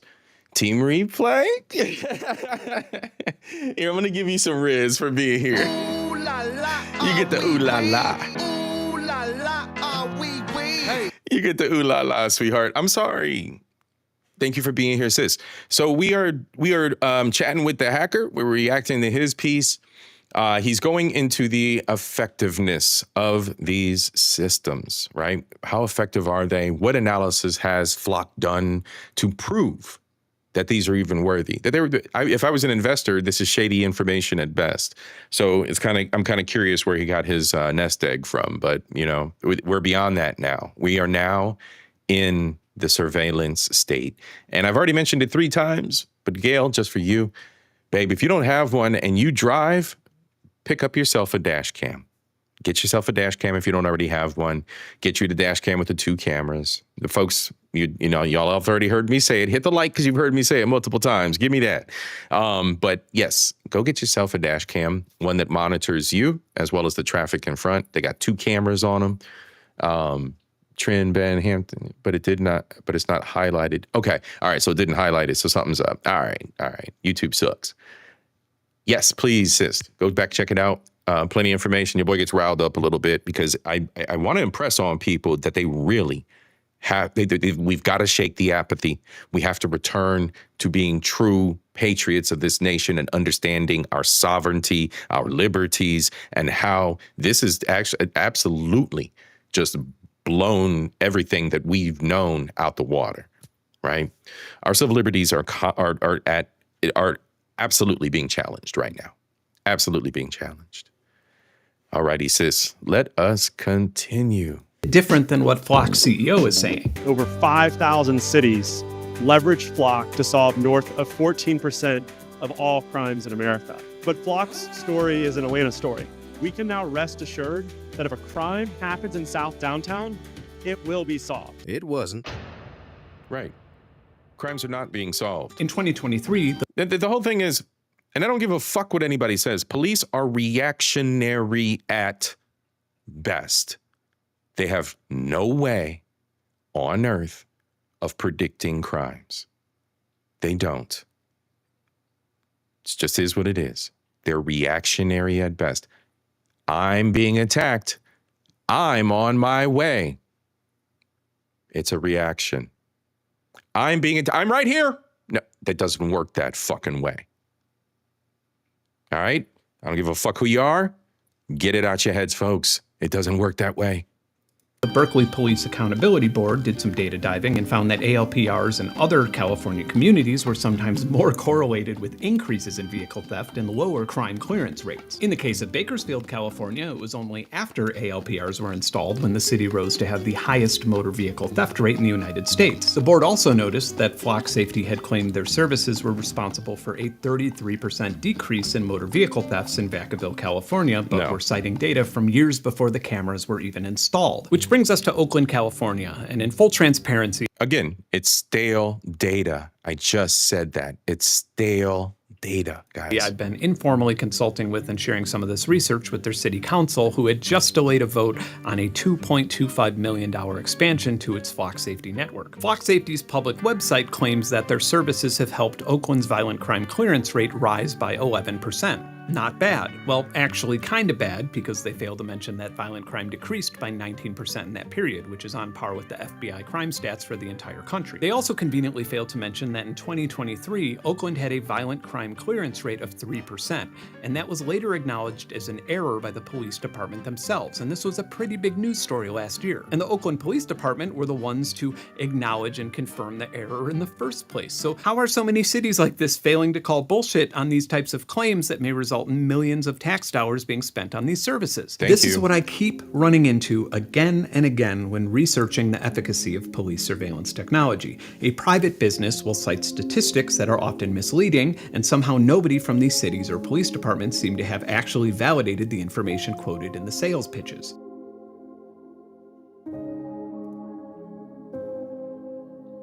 So all of this aside, even if we're not considering all of these questionable data sources in marketing, sociology is an incredibly chaotic field of study, one that typically requires decades of adeptly sourced data to accurately suggest whether a technology or a policy change reduces crime. For decades, we've been trying to figure out if an increase in police can even reduce crime. So at the very least, there should be an independent, robust meta-analysis to figure out how effective private surveillance and data sharing is before we take money away from other resources to pay for it, right?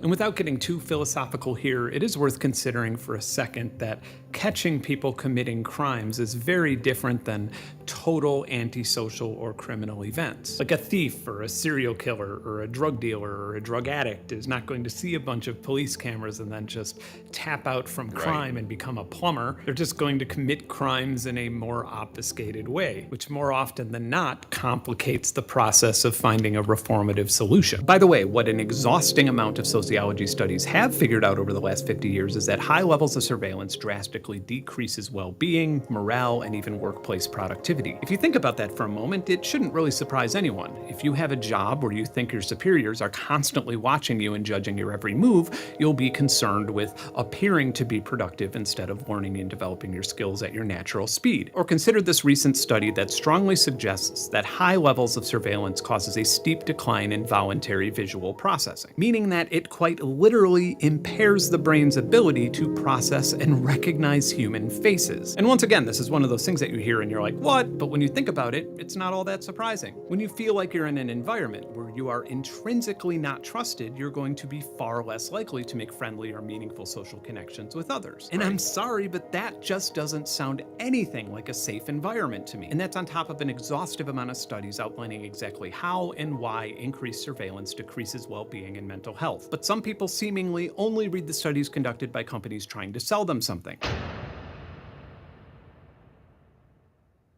Meet Mike Johnston, the mayor of Denver. At first, it seemed like he had the same careful agnosticism about flock safety cameras that many researchers have. Our flock cameras are shut off to every federal agency, everyone outside the state of Colorado, everyone outside the city and county of Denver. And no one can access them other than Denver Police Department officers. You could interpret all of the research that I showed you in this video however you like, but the way I interpreted it was that it technically demonstrated and proved that statement to be false. But guys, don't worry about this. Could a federal law enforcement agency use this database to track someone down on an ice hold and arrest them? No, because the system is not designed to do that. In just over a year of data of usage of Denver's flock safety services, queries openly admitting to be used for immigration service. And it doesn't matter when they did it, when they accessed this machine. I mean, we're looking at March. Look at the dates. Immigration, illegal immigration, ICE, immigration. Amounted to over 1,800. Mike even warns us of the grave dangers of cutting this data off from external communities. I want to be clear that this is a risk on public safety. If you have someone that commits a crime in Lakewood and flees into Denver, they will not be able to find that person in Denver. You know, we had a trans woman who was kidnapped and murdered, picked up in Denver, murdered in Lakewood. We solved that crime because Denver and Lakewood could talk to each other across a flock camera database. Except that didn't happen at all. He's referring to the death of Jax Grafton, which was not a solved murder. Jax's mother was more than happy to speak her mind about this. I'm shocked and appalled that a public official would use my daughter and claim that flock had anything to do with her being found. Fortunately, as a result of all of this bullshit and citizen backlash, the Denver City Council overwhelmingly voted to not renew the flock safety contract. And in their council letter on the issue, they went as far as calling out flock safety's ethics and credibility. And I quote, "We do not believe that the city and county of Denver should continue doing business with a company that has demonstrated such disregard for honesty and accountability." Whoa, now hold on. Before you celebrate your renewal of faith in humanity, Mayor Mike Johnson sidestepped City Council and signed the flock safety contract anyway, which council members are now calling a backroom deal with a known bad actor. And all of this shit happened just in time for police to drive out from Columbine Valley, Colorado to knock on a woman's door in Denver with a summons wrongfully accusing her of stealing a package off of someone's porch. Any guess? Again, we covered this in the previous episode with me and the boys. I covered this at the beginning of this episode when we were watching The Other Guy. Here we go again. We're giving the same examples of the abuse of power, y'all. You have to think they can use this at any point in time. Listen to what he's going to talk about. Listen to how he drives the point home.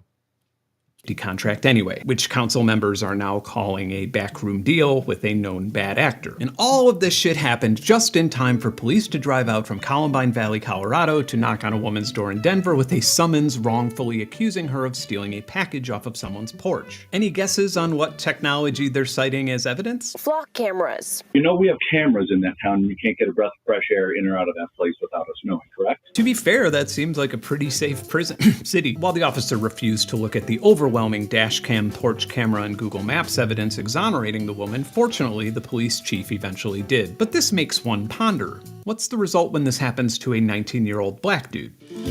And that was a 60-ish-year-old white lady. What did he just say? Makes you ponder what? Camera and Google Maps evidence exonerating the woman. Fortunately, the police chief eventually Makes you ponder did. But what? this makes one ponder. What's the result when this happens to a 19-year-old black dude? A 19-year-old black dude who doesn't track his location, doesn't have a dash cam and or social media tracking where he's at, and they use this shit against him. I'm going to let it sink in. But we're not doing enough in certain communities, and now we have even more weapons against us. Good luck.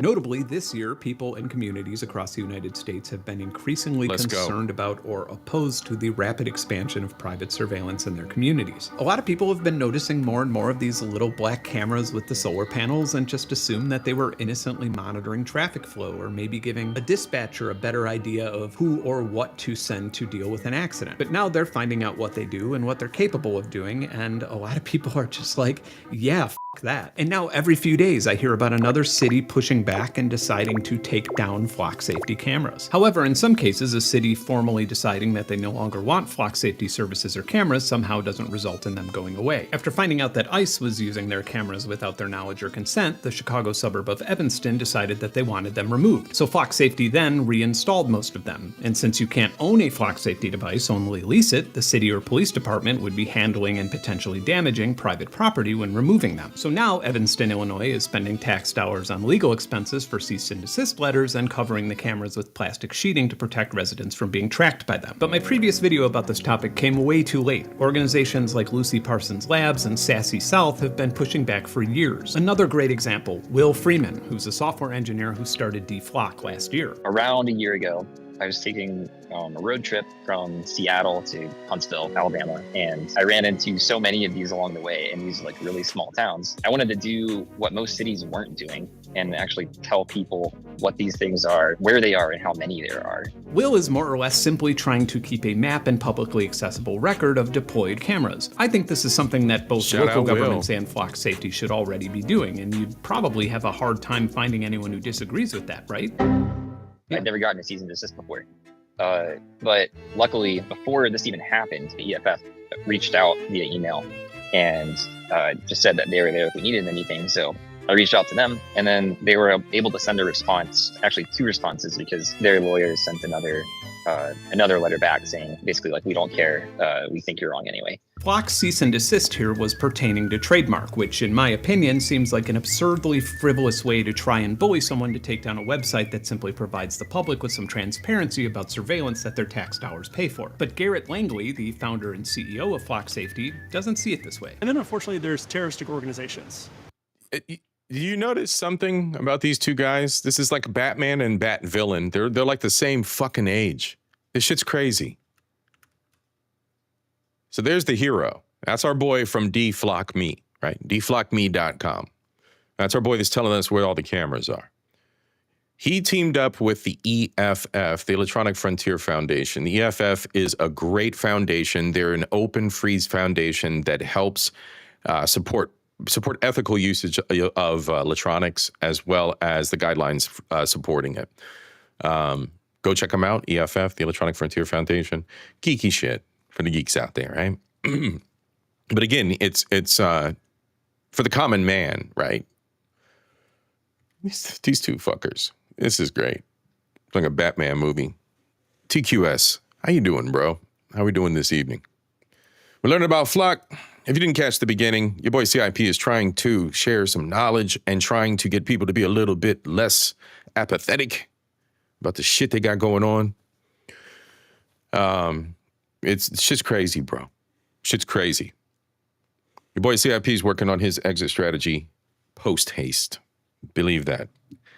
It's going to take a couple years, but I'm gonna keep low, keep my head low, stay out of town as much as I can, and get the hell out of Dodge. And that's for another stream.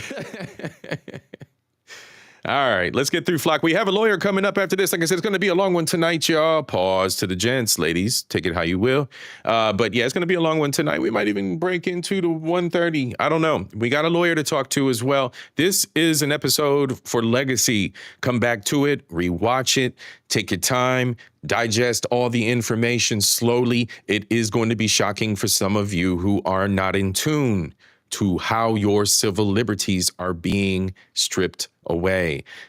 Take it all in stride, but please, one of the first things you need to do is pick up a damn dash cam for yourself. All right? I've said it now 5 times. Yeah, what's good, Earl? How you doing, bro? Founder and CEO of Flock Safety doesn't see it this way. And then unfortunately, there's terroristic organizations like DFlock, whose primary motivation is chaos.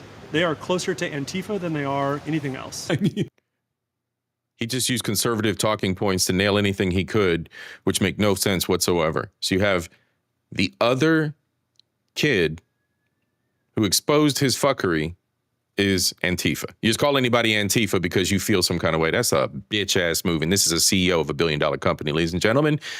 Shout out fuckboy.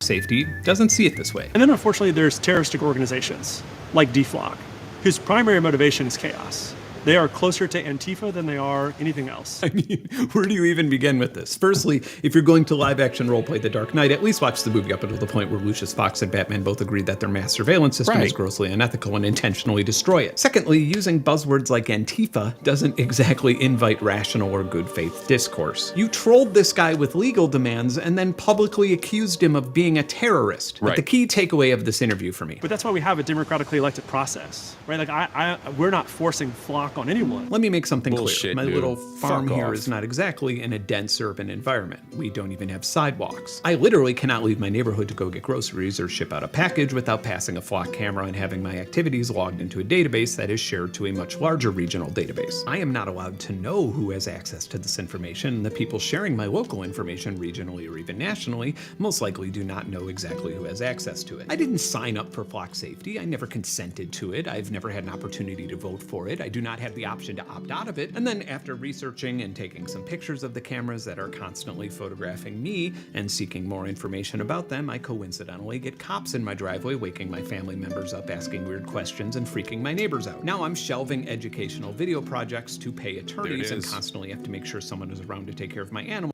There it is, ladies and gentlemen. He is now a victim of being in a surveillance state for simply asking about some fucking cameras that we shouldn't have in our neighborhoods to begin with. Let him cook. Me and seeking more information about them, I coincidentally get cops in my driveway waking my family members up, asking weird questions and freaking my neighbors out. Now I'm shelving educational video projects to pay attorneys and constantly have to make sure someone is around to take care of my animals because every day I'm not sure if I'm going to be fucking detained for literally not breaking a single law. We're not forcing Flock on anyone, lacks so much perspective and is packed with so much delusion and cognitive dissonance that even Forbes senior editor can't manage to keep a straight face through the sentence. We're not forcing Flock on anyone. May I help you?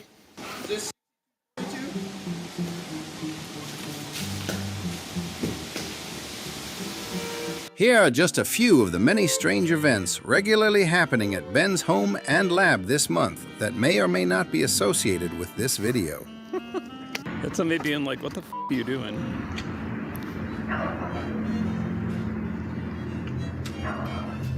Literally all the neighbors are freaked out. I think he's just recording video. Would it be illegal if I took my dick out? Let's just be honest for a second. That's hilarious. Just show him your dick, bro. State the obvious. These cameras aren't exactly little impenetrable fortresses. They're plastic Android cameras and compute boxes mounted 7 feet off the ground with Plastic mounted 7 feet off the ground. Plastic. All right, guys. Plastic. hose clamps. And in many cases, they can be found in semi-rural areas where one has trouble finding a stop sign that doesn't have bullet holes in it. And there are a whole lot of people who absolutely despise these cameras, but we're being patient and we're taking the high road. We're asking our local, state, and federal governments to not throw our tax dollars at a fast-scaling tech startup before adequately researching the risks and rewards, and especially before vetting the hardware and software services that are harvesting our information. It might seem like my research and videos on this topic are anti-flock, and to some degree, because of delusional shit like this, they are. But we also shouldn't deny that there's a long list of companies trying everything they can to take flock safety's place on the leaderboard. If somehow... Keep those names in mind, folks. All right? These are the kind of companies that you have to look out for. All right? Don't expect you to remember all this shit. That's why this video will be here for you. But look for these names to be mentioned in the news. Look for these names to be circulating around as you hear about AI and all of the new innovations. Look for these company names as you work jobs that engage with them. Remember what they do and remember how to protect yourself. Always monitor yourself. We all woke up tomorrow morning and Flock ceased to exist, another startup would quickly be in their place promising to help police solve crime in exchange for taxpayer money. But do you want to know what I find absolutely outrageous? That over 80,000 surveillance cameras were installed all over the country, and I'm not aware of a single public audit of the devices, the services, or the technology. And if there... What's good, Lee? We're talking about personal security and our civil liberties. It's a good episode. It's a long episode. There's a lot of information to go over and a lot of impact in the information. Share it with those you love, brother, and get yourself a good dash cam. Get yourself a good dash cam. All right, let's go. They would have found the exact same low-hanging fruit detailed in this video. And that's the big difference here that we need to constantly be acknowledging. Your government supposedly exists to keep order, security, and safety for society. Flock Safety exists to make money. They're not a charity, they're a $7.5 billion tech startup reportedly preparing to launch an IPO. And by far, their biggest investor is Andreessen Horowitz. So this is pretty simple stuff. Should we trust civilian data with a company who is partially controlled and funded by Andreessen Horowitz? Well, let's see. Mark Andreessen was a board member of Facebook. Please, watch how corrupt this goes. During the Cambridge Analytica scandal and was one of the people on the hook for over $8 billion in privacy violation settlements. A16Z's portfolio company, Coinbase, exposed sensitive information of 69,000 customers. Even the A16Z website itself had flaws allowing hackers to view sensitive information about their portfolio companies. There's so much. What else? LendUp was shut down in 2021 for repeatedly breaking the law and cheating its own customers. TELUS deceived their customers into thinking that they were putting their money into FDIC-insured savings accounts. Wise was involved in funding Hamas and pig butchering crypto schemes. But no, I'm sure this time it'll be fine. I'm so sure that it'll be fine that I'm not even going to look under the hood. What's good, DeMonte? How you doing, bro? What's the question? I have an idea, and it's a pretty obvious conclusion to all of this, and I think it's an idea that anyone watching this can agree on, well, except for maybe the people invested in government surveillance, but hear me out. If a private company wants to offer services to the government that are related to national security, public surveillance, or processing data that will be used within the public justice system, they will have to pay an application fee and provide access to any hardware or software that they intend to put in public. This application fee will hire a small team of independent security researchers who are vetted and unaffiliated with the services or products that they're researching. This team will essentially do exactly what we did in this video, but with adequate resources. If problems are discovered, CVEs will be published and responsible disclosure will be followed, which would presumably help the company tighten things up without having to pay bug bounties. And if no major problems are discovered, then the company will receive a rating that will be valid for 1 year until they have to renew their vendor license and get a less intensive inspection. This is not too much to ask. You can't open a hair salon without a license. You can't keep a McDonald's open without a health inspection. You can't legally drive a car past a flock safety camera without taking a routine driver's test and having a vehicle that passes basic safety requirements. This is an apolitical, common sense solution to a really big problem. I'm going to formally propose it to legislators I'm in contact with, and I think it'd be really useful if you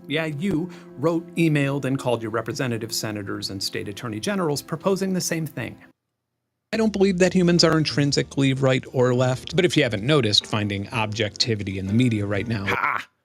Sponsorship, Ground News. You know, I think I might actually subscribe to Ground News because Ground News actually breaks down both sides of the issue and lets you know. See, here we go. Like on the right-hand side here, this little gray box at the top on the right, it lets you know if it's a left-leaning news source or a leaning right news source or a center-leaning news source or article. So it balances out which political affinity level, right? And then the bias distribution, 86% left. So you're going to find information is going to be more left tilted, right? So I kind of like the way the Ground News breaks this down. All right, so he did a Ground News ad. I'm not getting a sponsorship for this shit, but I do like it. Anyway, we're going to skip this. This is our boy, Ben. We're at the home stretch, and then we're going to listen to what the lawyer has to say. Bro, DeMonte, you said not topic related, but tech and safety related for us. All right. So I did have a stream earlier this year where I did do like a bit of a security alert for everybody. Give me a second to locate the stream. But what I'm going to be doing is I'm going to do another one, right? I'm going to do another tech talk and break down all the pieces, parts that we need to protect ourselves. And the first thing that we're going to be looking at is getting a password vault or a password manager. And then with your boy C.I.P, do I have it here on the desk? No, it's in my sling pouch because I was out on the road today handling some business. But what I do is I get a password vault. I have one. And I put it on a USB thumb drive. The thumb drive is on a lanyard. I have it with me. I attach it to the inside of my sling pouch. I attach it to my backpack. It doesn't have to be on my key ring, but it's with me. So anytime I need my passwords, all I need to do is just plug it right into my laptop or my tablet, and I have my passwords right there with me. It puts all of your passwords in a vault protected by one password.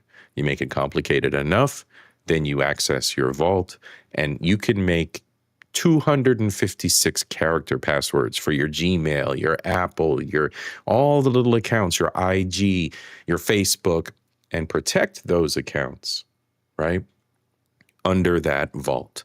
So that's one of the first things that I encourage people to invest in for themselves.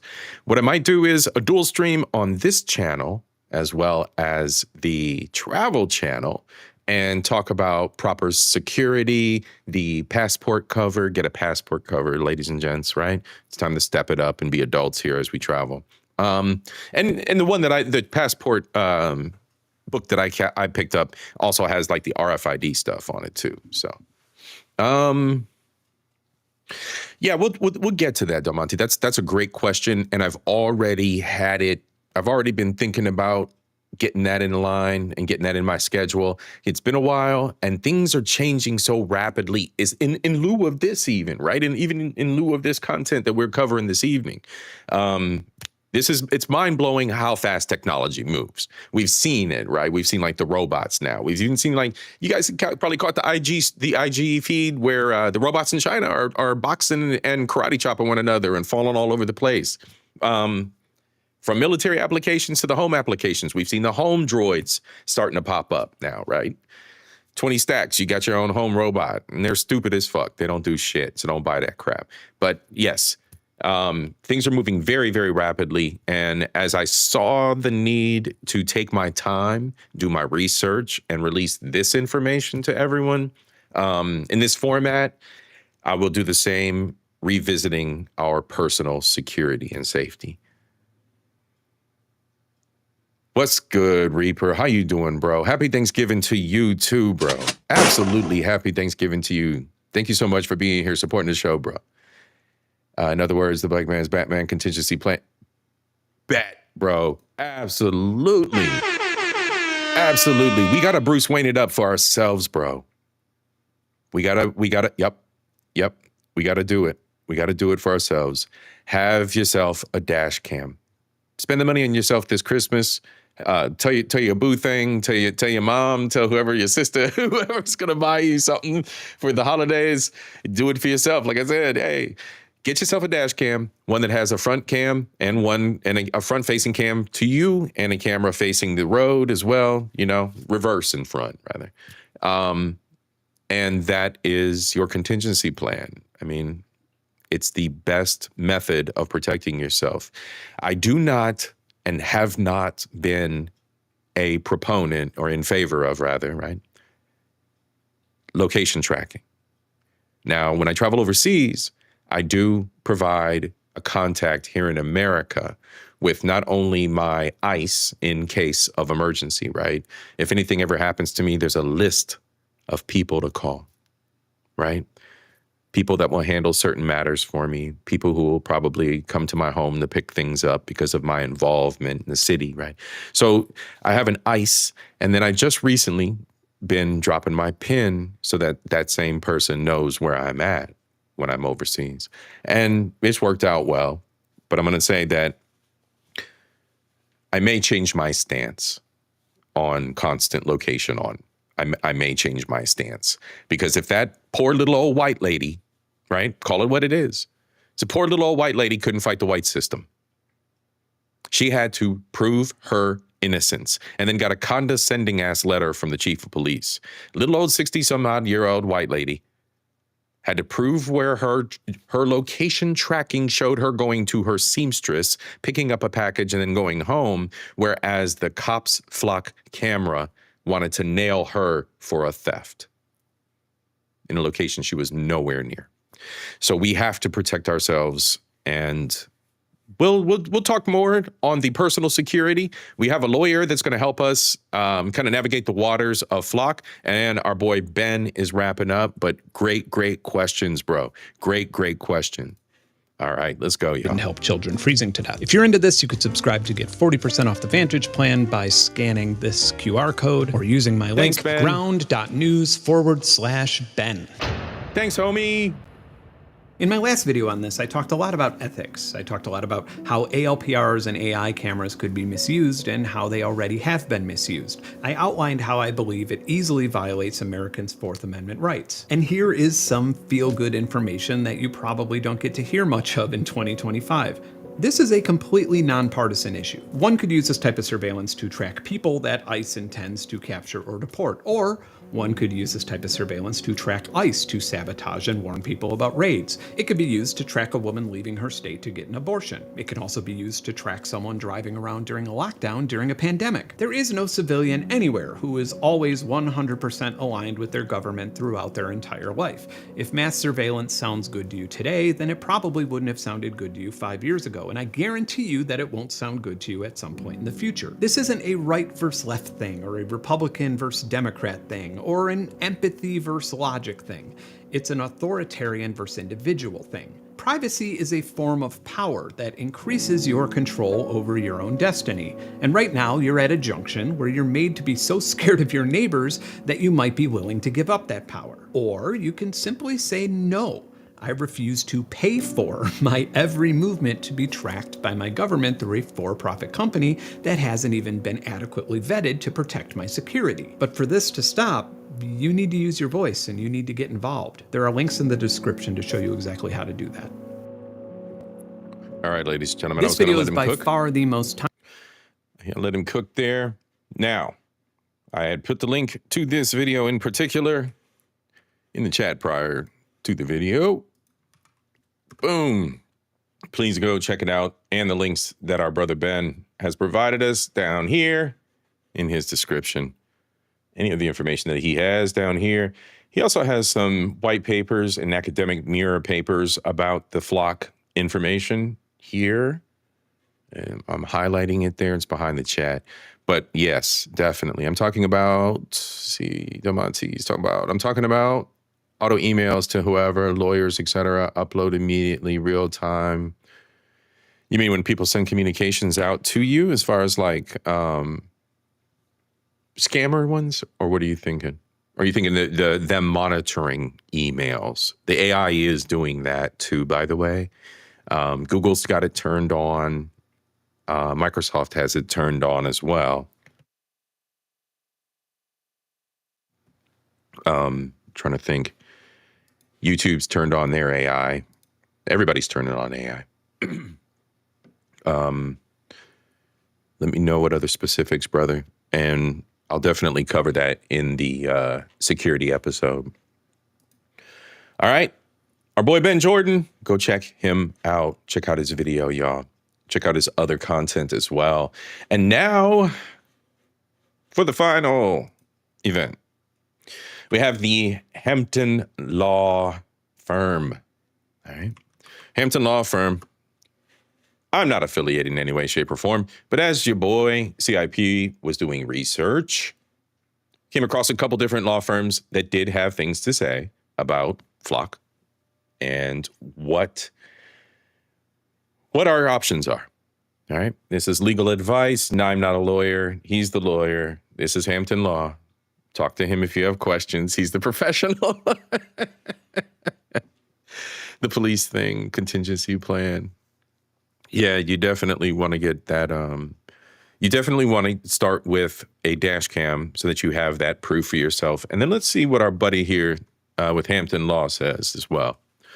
All right, let's continue. Oop, mute. And you believe you have a... Let's go back A to the 6-year-old was beginning. forced out of her car, down onto the pavement, and held at gun. You guys might have remembered this as well. I absolutely remember when this family got pulled over and this happened to them. Absolutely remember when this happened. Yeah, allegedly. But yeah. All because an AI-powered camera... I had no idea that the camera did this to this black family.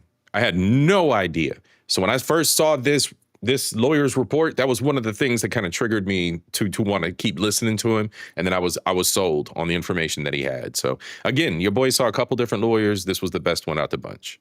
A 6-year-old was forced out of her car, down onto the pavement, and held at gunpoint. All because an AI-powered camera misread a license plate. And the cops treated the alert on that license plate like it was the gospel truth. I've been trying to find this vehicle because it keeps hitting the LPR stolen vehicle.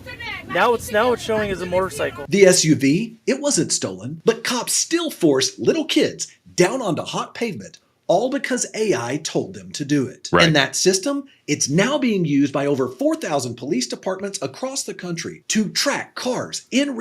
And for relevance and for a timeline here, ladies and gents, 1 month ago, all right? Hampton Law dropped this 1 month ago, all right? So we got current information here. Real time, without their consent and without a warrant. I'm Jeff Hampton, the People's Lawyer, and in this video, I'm going to show you, number one, how police and Flock Safety have teamed up together to build a nationwide surveillance system. Number two, how this system is being used right now to stalk ex-girlfriends, track innocent people, and actually turn routine traffic stops into deadly encounters. And number three, we'll talk about how you can fight back so that you don't become the next false hit. So how exactly did these children end up face down, crying on asphalt during a routine traffic stop? In August 2020, Brittany Gillum was on a girls' day out with her 6-year-old daughter, teenage nieces, and sister. They parked at a shopping lot so one of the girls could get her nails done. Suddenly, multiple police officers swarmed their SUV. Officers with guns drawn ordered everyone out of the vehicle and forced the children as young as 6 years old to lie face down on hot pavement. They even handcuffed a 12-year-old and a teenager. The children were sobbing in terror, and Brittany Gillum had no idea what was happening until an officer explained that a license plate reader had tagged her car to show she was driving a stolen vehicle. In fact, the SUV was not... I almost want to say, did Theo do this one as a body cam react? I don't know. I want to somebody. I swear I saw this on someone's channel. If I didn't, I saw it on the news. But I'm really wondering if maybe I saw it on Theo's channel. The body cam part with the woman popping fly, but we didn't know the whole story. Curious. All right. Your boy was just curious because, you know, there's plenty of us that are out here that do reacts, right? All right, let's go. Not stolen at all. This AI-powered license plate reader had misread her Colorado plate as matching with a Montana plate with similar lettering on it that was a hit on a stolen motorcycle. Wow. The police then went on full felony stop mode, pulling everyone out of the car with guns drawn. The cops finally figured out they got it wrong, but not before these little kids were severely traumatized. In fact, one news agency reported that this 6-year-old little girl still asks frequently if police are going to show up and shoot her for no reason. PTSD. If a single alert can put an innocent family at risk at gunpoint. So that's fucked up. Give the kid PTSD. right? And that's not like from some lame behavior and lame act that the parents were doing. That was AI bullshit, you guys. The side of the road, what happens when you unleash thousands of these cameras all over our cities? So what are we talking about here? And again, I'm sorry for interrupting, but again, it just hit me in, when I'm thinking about this, just like our boy Ben said, what happens when the AI strikes and it's a little black kid? What happens? How do you prove your innocence?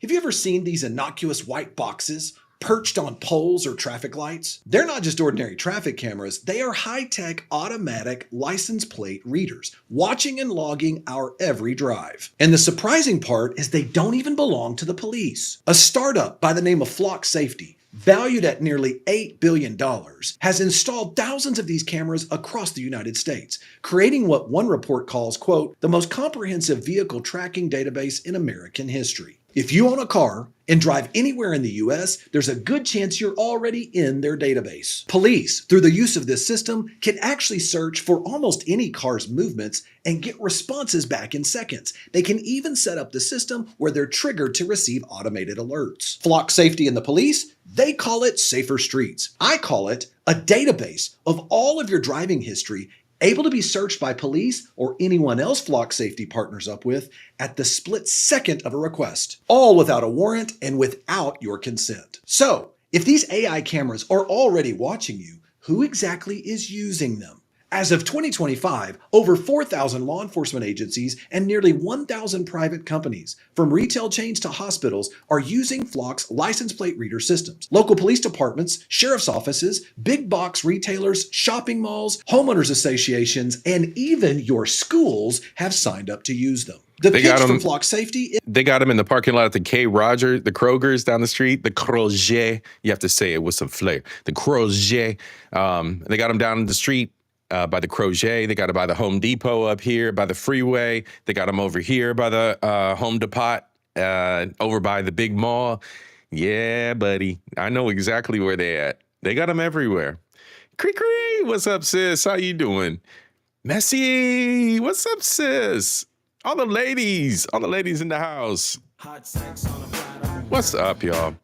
Yes. Happy turkey to everyone. Now go to bed. Oh, man, it's good to see y'all. We're at the home stretch, y'all. Please, by all means, go back and replay, right? Your boy C.I.P. got a little angsty in there because I want to impress upon everybody that we have to lose the apathy. We have to be a little more aware. The best way, your boy CIP has been recommending to all of you who have just joined, thank you so much, by the way, y'all. To those of you who have just joined in the chat and those of you who are ghost watching, the one thing I've reiterated a few times now here during this stream is you have to start monitoring yourself and fighting fire with fire. And the way your boy CIP has done that is picked up a dash cam for himself. I've had it for years, but I highly recommend that you do that in this day and age of surveillance, especially since we're talking about them tracking your vehicle. And if you don't understand the impact, I did explain it earlier in the stream, but I'm going to kind of reiterate it here quickly. They've created a spreadsheet by tracking your license plate. So they know your car color, your car license plate, right? Your car's VIN, because that's registered at the BMV, right? What information is on your driver's license? Your hair color, your eye color, your height. All of this information, your first, middle, last name. Some of us may still put our social security numbers on our driver's license. I don't. Are you an organ donor? That also is in the database. So every time they scan your driver's license, and it doesn't matter where you're going in the United States of America, there is a website called DFLOCK, DEFLOCK. DFLOCK. I'm going to go ahead and put that in there. You'll get a map location you can use just like Google Maps or any map. You'll be looking at the Dallas metro area. The numbers that you see on this map are the numeric values equating to how many of these flock cameras are in any given geographic area. And that's basically what it is. The company that started this is basically the Batman versus the evil Joker, who is the company Flock. The Batman, the guy who created DFLOCK Me, he's our homie. This is somebody to be supported. This is the beginning of awareness for us. So as I draw back and look at the United States of America, we are completely covered We are in a surveillance state, ladies and gentlemen. Protect yourselves, record yourselves. It's a hard sell, I'm getting there, but turn on your location tracking. If you're not doing anything shady, then where you are and where you're exposing yourself in your phone isn't a challenge. But when the cops come to arrest you and say you were over on the other side of town stealing shit, you have proof that you weren't, because they will use it against you. Again, if the 60-year-old Meemaw, white Meemaw in Colorado, was pulled down by Popo, told she didn't have any option and couldn't breathe without being recorded, she was guilty of stealing things, when in fact she wasn't. She had to prove her own innocence. If a little white Meemaw can be tore down like that by Popo, imagine your black ass. All right, y'all? It's just logic here at this point. We have to protect ourselves, y'all. We have to protect ourselves. All right, y'all. Let's go. Let me get back to Hampton Law. And let's very simple. Let our boy cook. You pay a subscription fee of about $2,500 per camera. In exchange, you receive real-time crime-solving superpowers. What you cooking, Damonte? What you cooking, bro? I'm gonna do a turkey breast. It's a good one too. It's not like one of them bagged ones or nothing funky like the, I don't know, Jenny O or whoever. I don't know who the companies are, but it's just a, real turkey breast. Got me a nice big old turkey titty, and I'm gonna hook up some collards. I'm gonna hook up some raviolis and cheese instead of mac and cheese. Your boy's spoiling himself. Probably some rice and beans, and I'm gonna might do some squash and potatoes on the side. I don't know, a little bit starch heavy there, but your boy might do it anyway. I don't know, but it's gonna be delicious either way. And of course, gravy with the diced mushrooms and shallots. Your boy gonna fuck it up in the kitchen. It's gonna be a good day. Gonna be a good day. Gonna spoil myself. All right, y'all, let's get this done. Let's learn what we need to learn from the lawyer, and let's protect ourselves.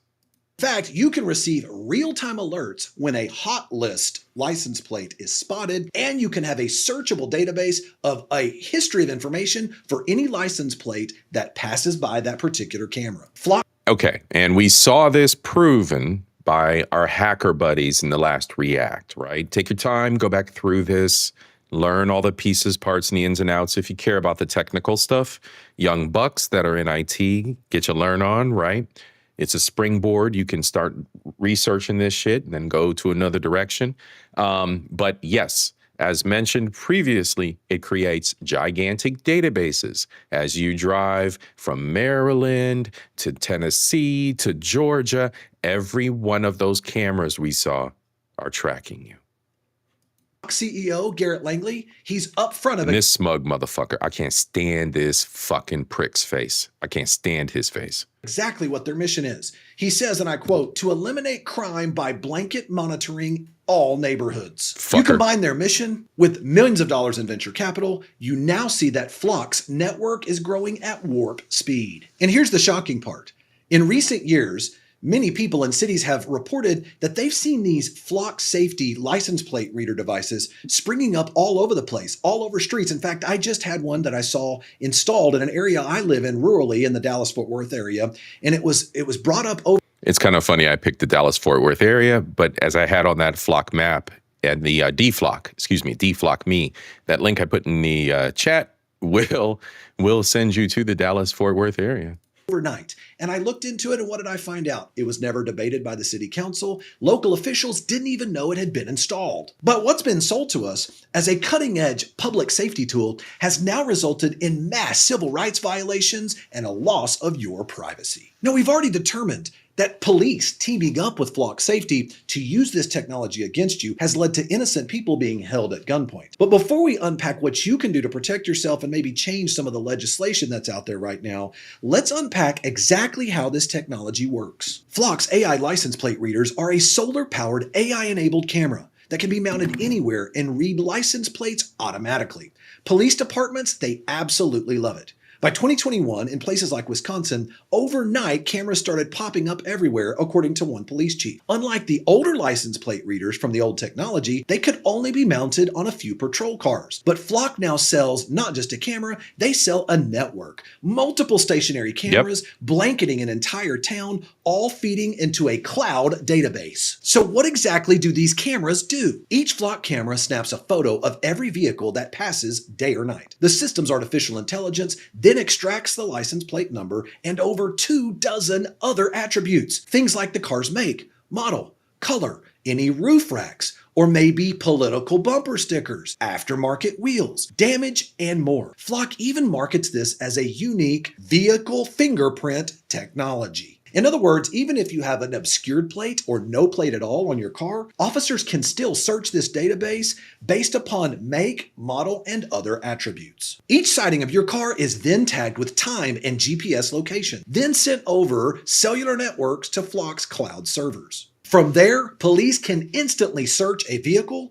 and find all the other places any other Flock security camera has spotted that vehicle driving around. But what if your license plate is on a quote hot list? What would qualify for a hot list? Maybe something like associated with a stolen car, a wanted fugitive, an Amber Alert, or any other custom list an officer might want to upload. At that point, every time a vehicle passes by a particular camera, the officers will receive real-time ping updates on the network, letting cops know exactly where you are at any given moment. Right. It's as if a GPS tracking device were affixed to every car, except owners never consented. Officers can then pull up a map and retrace a car's movements across towns or across state lines, depending on data sharing. In fact, Flock proudly states that officers can access over 17,000 cameras nationwide via their network effect. What about police departments that don't have any Flock security cameras in their area? Well, all they have to do is sign a security agreement and Flock will let them search their entire database. You say, wait a minute, Jeff, won't this help solve more crimes?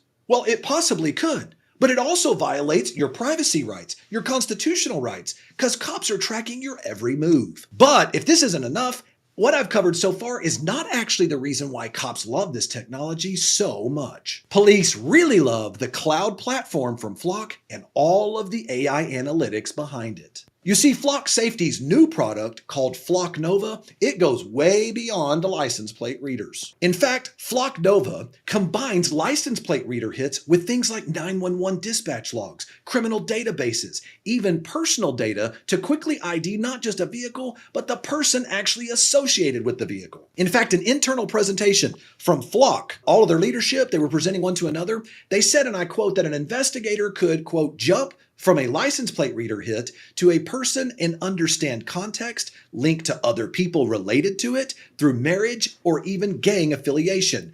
It's a minority report system, but it ain't predicting shit. Creating a very powerful linking of an individual's network. And here's the shocking part. In one internal meeting, Flock As if Safety none of this other actually shit was said shocking. and discussed using hacked data from the dark web, like a breached parking app's user information, to bolster Nova's person tracking capabilities. And to tell you what type of company this is, it was only after bad press hit them with this release that Flock decided, oh, no, never mind. We're not going to take breached data or hacked data and use it to feed our AI. You say, okay, Jeff, you're telling me what this AI does. You're telling me that cops use this, but is there anyone else? Let's talk about retailers. Investigative records show major chains like Home Depot and Lowe's. They have Flock cameras at hundreds of their stores, and they're actively sharing that data with police agencies. In one Texas county, the sheriff's office could tap into Flock feeds from over 173 Lowe's parking lots nationwide and dozens of Home Depot cameras, essentially turning retail parking lots into law enforcement lookout points. Let me ask you, do you ever remember being told that when you decided to pull in and buy some lumber at Home Depot or Lowe's, that your license plate would now be fed into police databases? I want you to think about how dangerous this is. When you find big box retailers partnering with cops to spy on all of us, it is now creating a force multiplier for government surveillance without any accountability. Oh, and when you now consider the fact that Flock also uses gunshot detection microphones. Uh-oh. Uh-oh. What city was it? Chicago?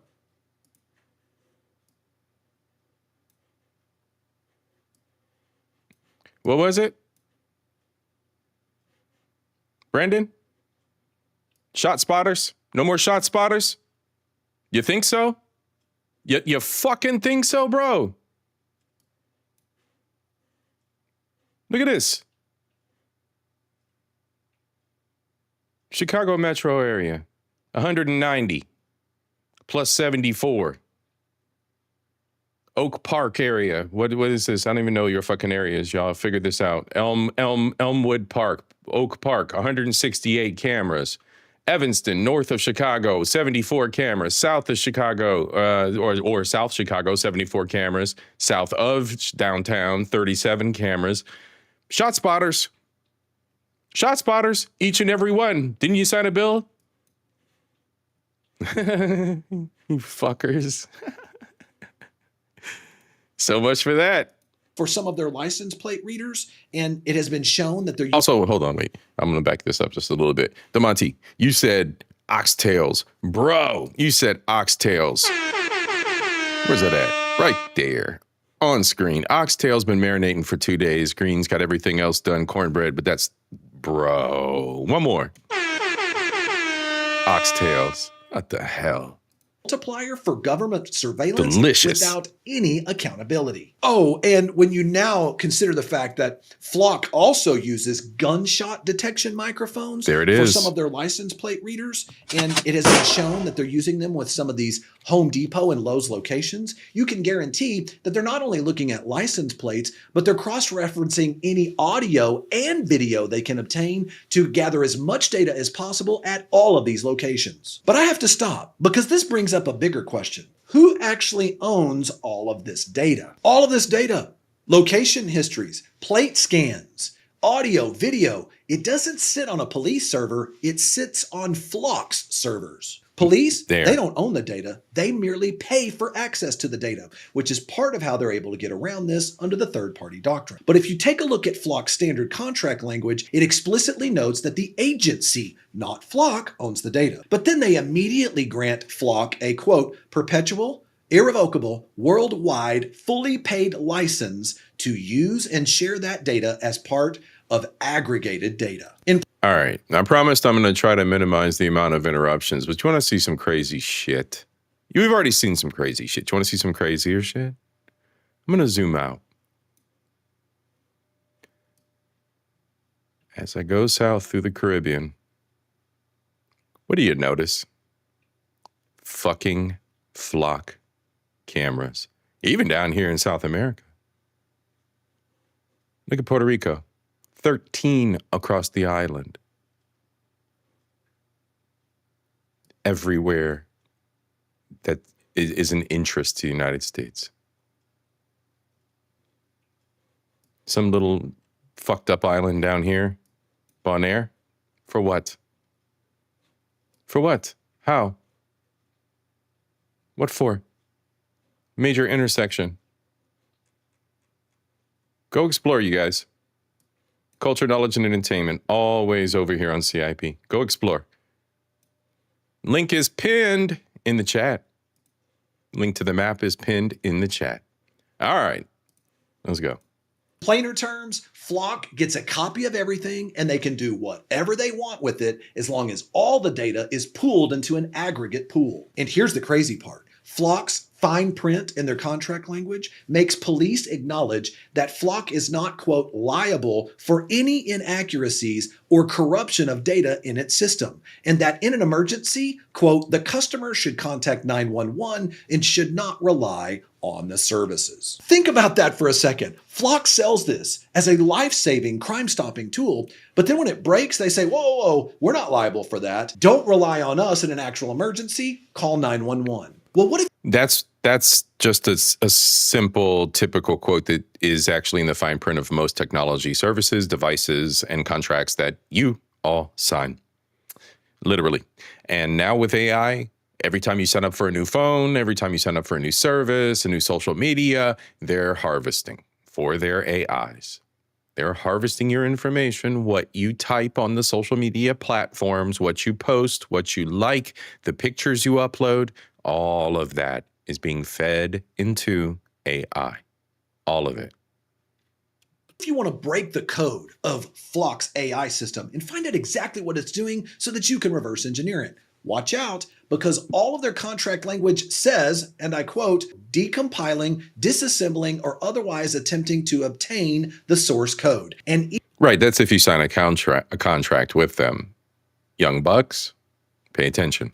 Even from, quote, tampering with or repairing the camera equipment. Essentially, it's a black box. Plug it in, trust us, we're the experts, don't mess with it. So we now have a private company partnering up with cops to watch your every move from coast to coast. No warrant required. No individualized suspicion. So what exactly is happening to our rights? Well, we've all seen this rerun before. Almost every time we see a private company partnering up with cops, it creates a privacy nightmare, and we end up seeing wrongful arrests taking place everywhere. Headlines are shouting at you from every direction. Bias, censorship, outrage. It's overwhelming. So how do you cut through the noise and find out what's really going on? That's where ground news makes a difference. Oh, no, not the ad read. All right, y'all, we're going to skip ahead here a little bit. We have already discussed ground news. Your boy C.I.P. might subscribe. I like that. I like the news. I like balanced news. So go subscribe to Ground News if you're a thing that wants to read the news. That's my contribution to his ad read. All right, y'all, let's go. Skip ahead. Be an amazing way to discover stories I would have never seen because only plan. The same plan 40% I use off. to get unlimited access to all features. Go to ground.news/Hampton to give it a try for yourself. There you go. Go to Hampton and get you your 40% Click the link off. down in the description or scan the QR code. Zap it. You got 3 seconds. Pause the screen. 1, 2, 3. There you go. To stay better informed and transform how you read the news. But now is the time where you might want to stop me and say, Jeff, okay, you've made me angry enough about all of this, but isn't this illegal? And I'll agree with you. Right. And I've mentioned this, you guys. All right. Your boy CIP is not a heartless bastard. I understand. You're stressed. You have a lot going on. I even talked about Turkey Day. You got people coming in and out of town, whatever. You got food to cook. Del Monte in the chat. He's got oxtails to cook. He got work to do. He ain't necessarily concerned about this security stuff every day. But we have to shake that. We have to be mindful. Come back to this podcast.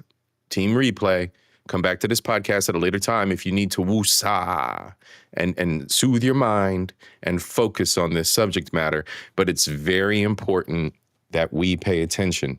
Our rights are in trouble. Our civil liberties are in trouble. Okay?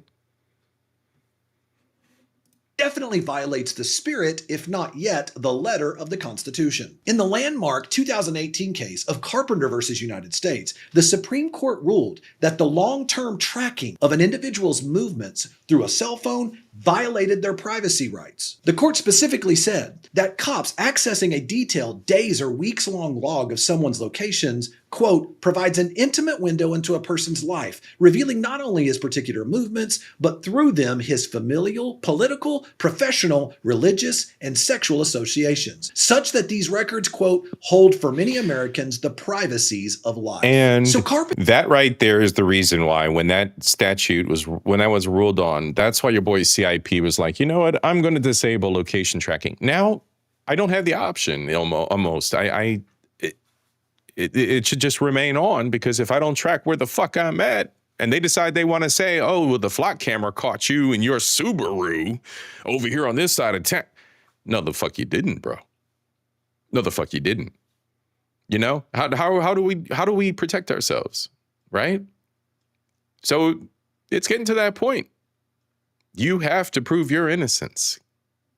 All right, let's go. Taught us that if cops really want to go this far, they generally must obtain a warrant supported by probable cause and signed by a judge. But unfortunately, Carpenter only dealt with phone GPS data, not license plate readers. There we go. But to me, the principle carries over. I still have an expectation of privacy in my private movements, even in a public place. As Electronic Frontier Foundation explained, it's one thing to be spotted in public at a given moment, but it's another thing to be automatically tailed and recorded everywhere you drive. In fact, the Supreme Court in United States versus Jones back in 2012 covered this exact issue by saying cops can't just slap a GPS device on your car and track you all over the place without a valid search warrant. But license plate reader systems like Flock Safety, they flip the script on all of this. Officers can essentially search everyone's movement all at one time and then decide if that person's movement was interesting enough based on AI analysis. I don't know about you, but to me this is mass surveillance by default. And if and when this case ever makes it to the US Supreme Court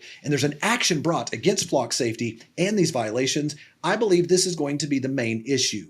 Now, being an $8 billion company that may go public on the stock market, my guess is they will buy the politicians. All right? Mark my word, 104, 11/27/25, Thanksgiving. Happy Thanksgiving, you guys. Mark my word. All right? Mark my word. I said it. I said it.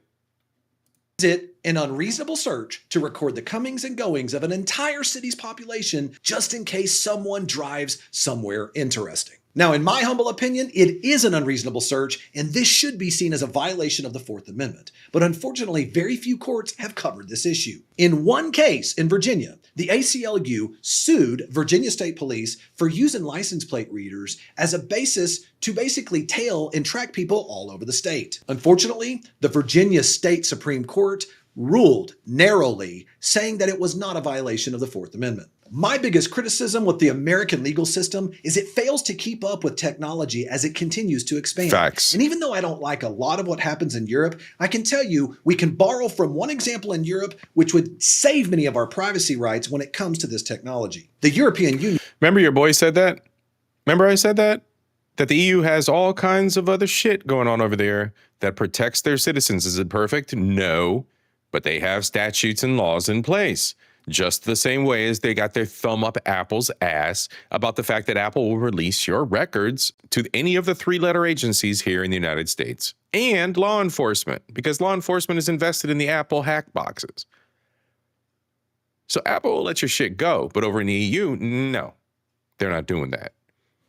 One example in Europe which would save many of our privacy rights when it comes to this technology. The European Union recognizes privacy as a fundamental right, at least in theory. Under the EU's GDPR, the General Data Protection Regulation Law, yes, it requires explicit consent for personal data collection or sharing to take place. The US has no comprehensive federal law regulating surveillance cameras or data brokers. Here's the reality. Your driving data can be collected and shared with just about anybody if they're willing to pay for it. So now that we know Flock's AI cameras are tracking us everywhere, what exactly happens when they make a mistake? We already covered how the Aurora Police Department paid a multi-million-dollar settlement to Brittany Gillum and her kids for the wrongful arrest. But sadly, this is not an isolated incident. Around the country, there have been multiple incidents where innocent people have been targeted by these license plate readers and so-called impenetrable AI technology that has led to people being either hurt or wrongfully arrested for crimes they did not commit. For example, in New Mexico, police pulled over Jacqueline Gonzalez, a 21-year-old, while she was driving her 12-year-old sister to the park.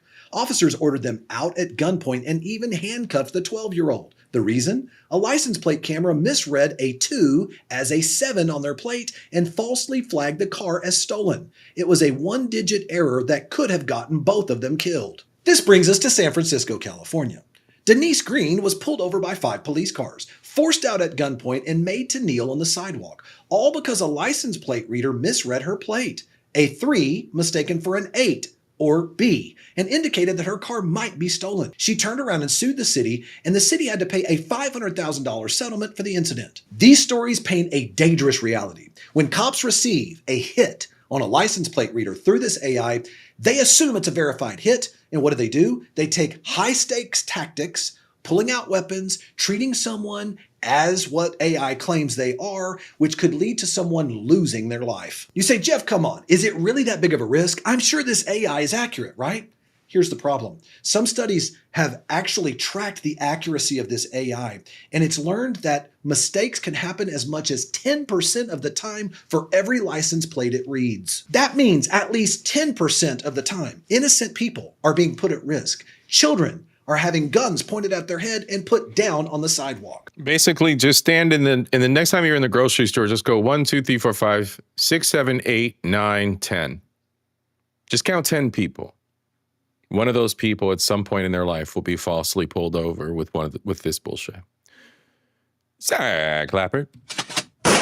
What's going on, my brother? Late to the party. Happy Turkey Day, bud. Same to you. Same to you.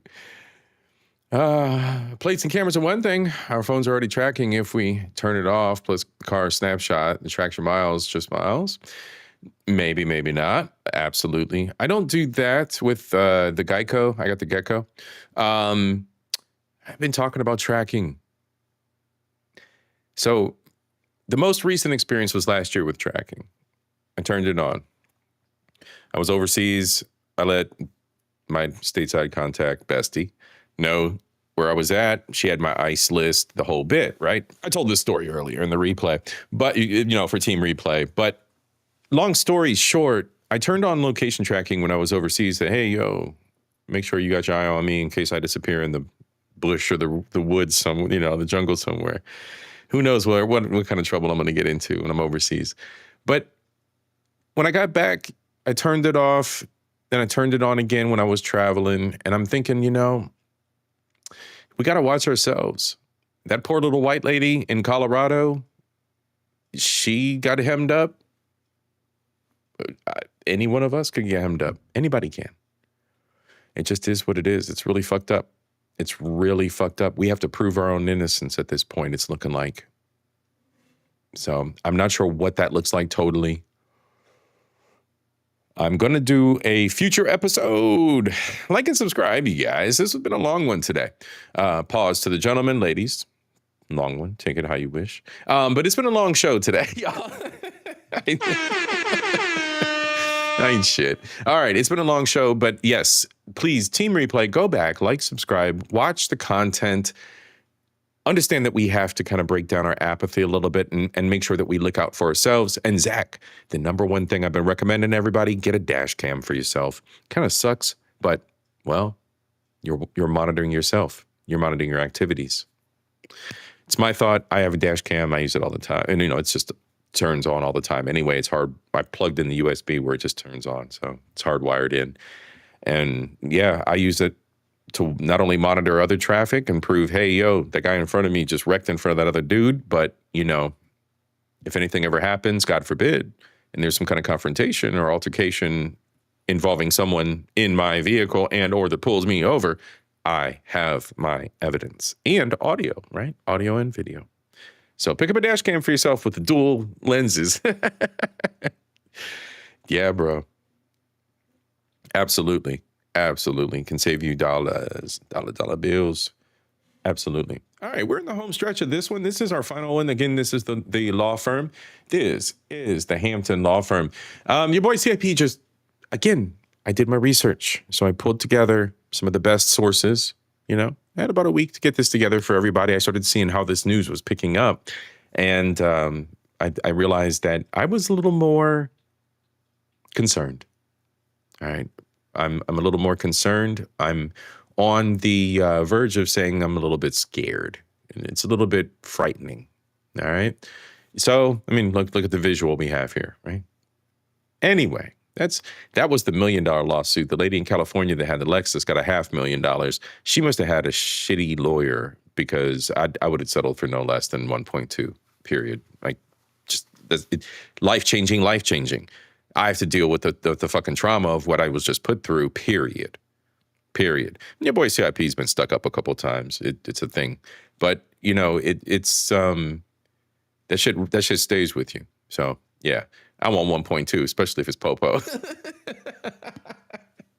All right, y'all, let's go. Not only does it create trauma for what kids and adults have to go through when they've done nothing wrong, but it also creates a violation of our rights. I want you to think about how much easier this could be handled. Once again, many of these problems come down to not just the technology, but also how cops react to this technology. Imagine if they were required, either through law, which would be a good idea, or through at least police policy, to actually verify certain hits before they go nuts and treat people like they're criminals. But unfortunately, what police do is they just get a hit, they say, this is enough for me, it'll justify what I'm about to do, and they jump right into action, and they create trauma, things that cannot be undone. If it's not bad enough that cops are using this technology to track all of us, and it screws up at least 10% of the time. Imagine what happens when corrupt cops get access to this technology and use it for their personal gain. In Sedgwick County, Kansas, a small town police chief by the name of Lee Nygaard became obsessed with his ex-girlfriend. How did he feed that obsession? He used the flock camera system to run her license plate by the cameras 228 times over several months. He also ran the plate of a man she started seeing. Essentially, he tracked their movements all around town via flock hits, learning where they were and when they were there. On one occasion, he even used a patrol car to physically tail them after getting a flock security alert, pulling them over and under false pretenses to see who she was with. This went on until another officer discovered what he was doing. He then resigned and ultimately lost his police certification. But I want you to understand, he was never criminally charged with stalking. Right. And if I've ever seen a case of stalking, this is stalking. Instead, he only got charged with misuse of a police database, for which he received 18 months probation. But this is just the beginning. In Florida, a media investigation found dozens of officers abused various databases to snoop on their exes, celebrities, or people they found attractive. Imagine how easy this is to be abused by the police. Find somebody you're curious about, maybe a little obsessed with.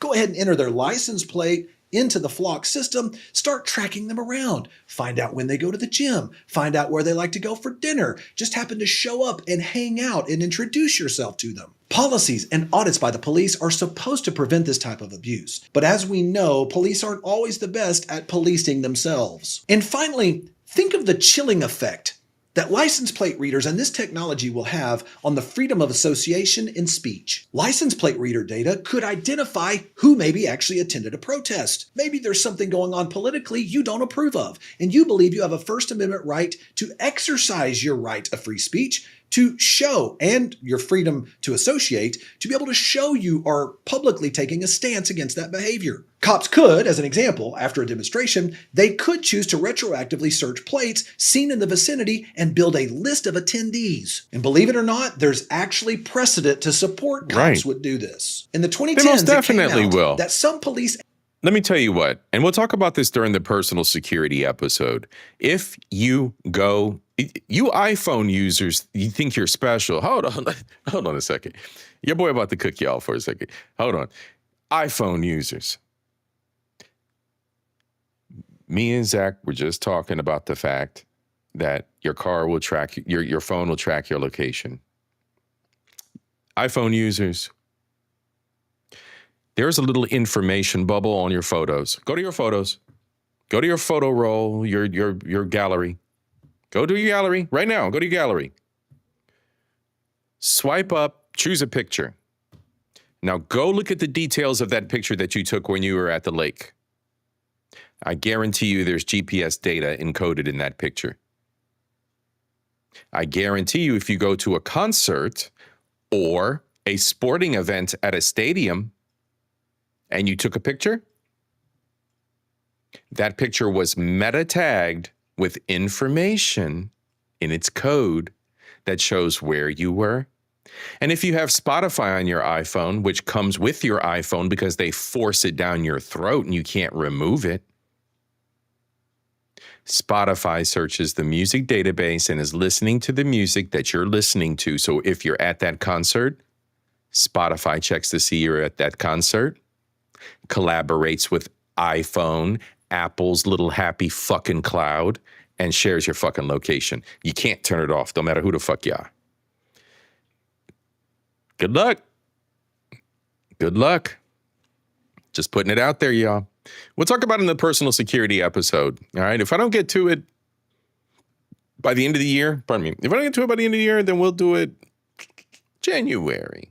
Do it January. Your boy's going to be doing some traveling in January if you didn't already see. Culture does Dallas. Culture does Dallas in January. Go into Dallas, check out the spot, do some reconnaissance for myself, and have some fun. But yeah, after that, yeah, we might have to dive into that because when I'm in Dallas too, maybe if I'm live streaming when I'm out there, we got to do a recap of 2025, right? If we don't do it at the New Year's party, because it's going to be a New Year's party. Anyway, y'all. All right. Your boy's spiraling. Let's go. agencies were actually using license plate readers to record cars at places of worship and political rallies. The DEA infamously monitored a gun show and noted plates. The chilling effect, it's real. If people perceive that their every move is being recorded, they may not attend and support certain things for which they have a constitutional right to do so. And then it creates a situation in our own American system where change cannot take place. So how exactly do we stop all of this? The very first place to start is to begin to lobby and push for change in your specific state, because that's where we've had the most traction. For example, number one, let's look at Illinois, a new law that came into effect in 2023. Illinois now prohibits sharing license plate data for out-of-state abortion or immigration enforcement. It was the first law of its kind. Other states could now copy this to at least put a firewall around their residents' data for sensitive issues. I don't give a fuck about either one of those issues. I don't give two shits about one of those issues. Fuck both of those. Fuck the AB ones and fuck them immigrants. I don't give a shit. Out of state. If you're illegal, you fucking illegal. If you didn't already know, your boy C.I.P. don't give a fuck about an illegal immigrant. My fucking father did it right. Fuck y'all. Abortion or immigration enforcement. I'm not. Give me other grounds. Give me some other grounds. I must not watch this. This should piss me off. Fucking give me some other grounds. The first law of its kind. Other states could now copy this to at least put a firewall around their residents' data fuck that. for sensitive I'm issues. not even standing on What about that. California?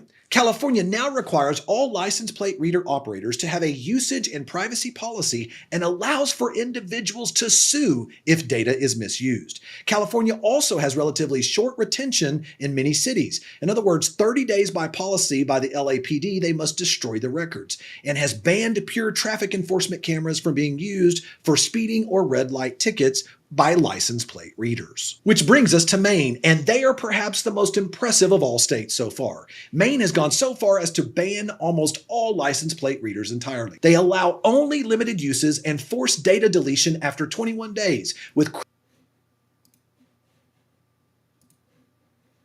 I'm not stupid. Fuck that dude. I want to see. No, I mean, that's not what I mean. I mean, like, yeah, fuck those facts. I want to see. I mean, I'm looking at Maine. Am I not looking at Maine? I'm looking right the fuck at Maine. So let's hear what the conditions are. Let's hear what the conditions are. I'm looking right the fuck at Maine. It's fucking Portland. South Portland. Right around the fucking airport. Lewiston. They probably got a funky way of saying it. Lewiston. Some funky fucking northeastern fucking way of pronouncing it. Yeah, how do you say Rochester if you're from that? Rochester. I think that's some fucking weird way of saying that shit. Yeah. Y'all are fucked. Y'all ain't done shit. So what's he going to say about Maine?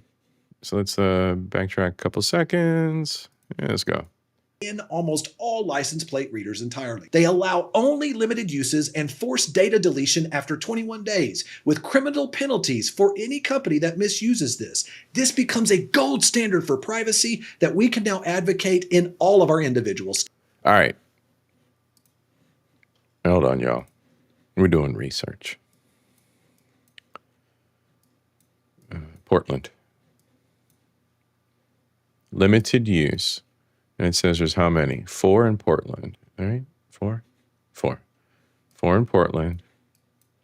Limited use.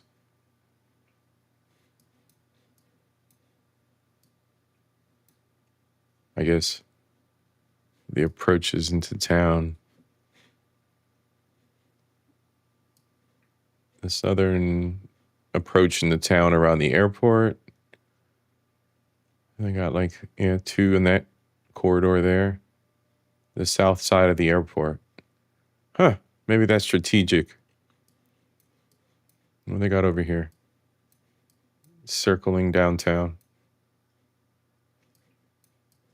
Sorry, your boy's nerding out. I'm just curious as to how Maine applied their usage. I like what he said about Maine. Now, if I'm going to piggyback on another state who has laid out precedent for these, right?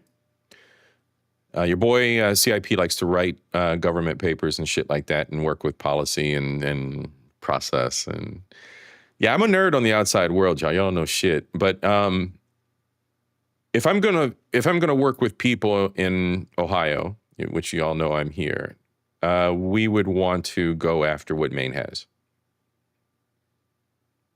Period. It ain't going to happen. That's three different, the triple C, plus we're red in between.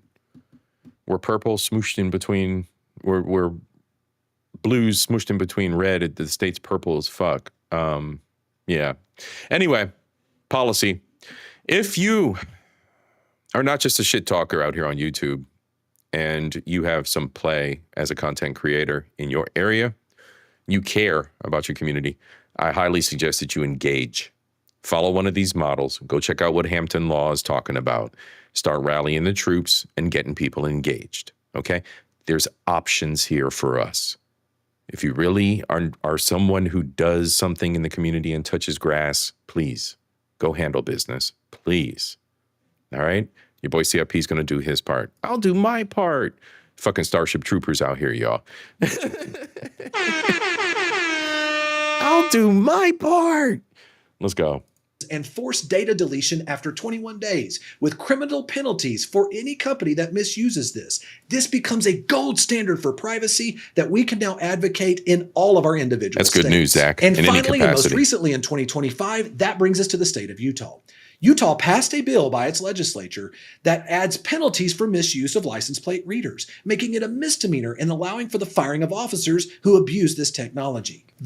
All right. So you want to know what your boy CIP would do? Again, I told you, I got a mind for this kind of bullshit. I would like to combine what Utah and Maine did. Combine them.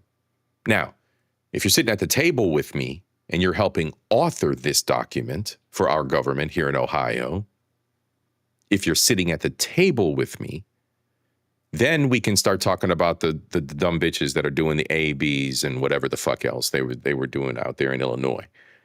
Whatever what the fuck they say, the immigrants. It was the first. Yeah, fuck them immigrants. So if you're sitting at the table with me and you're helping author this for the state of Ohio, then we can put provisions in that account for these other things. Otherwise, it's Maine and Utah all motherfucking day. Let's go. It gives us ground. It gives us ground. It gives us a starting point that has grit to it and isn't on this bullshit feeling shit. I don't give a fuck about your ABs. And I do not care if you're an illegal piece of shit. I don't care. I don't care. So, anyway, let us continue.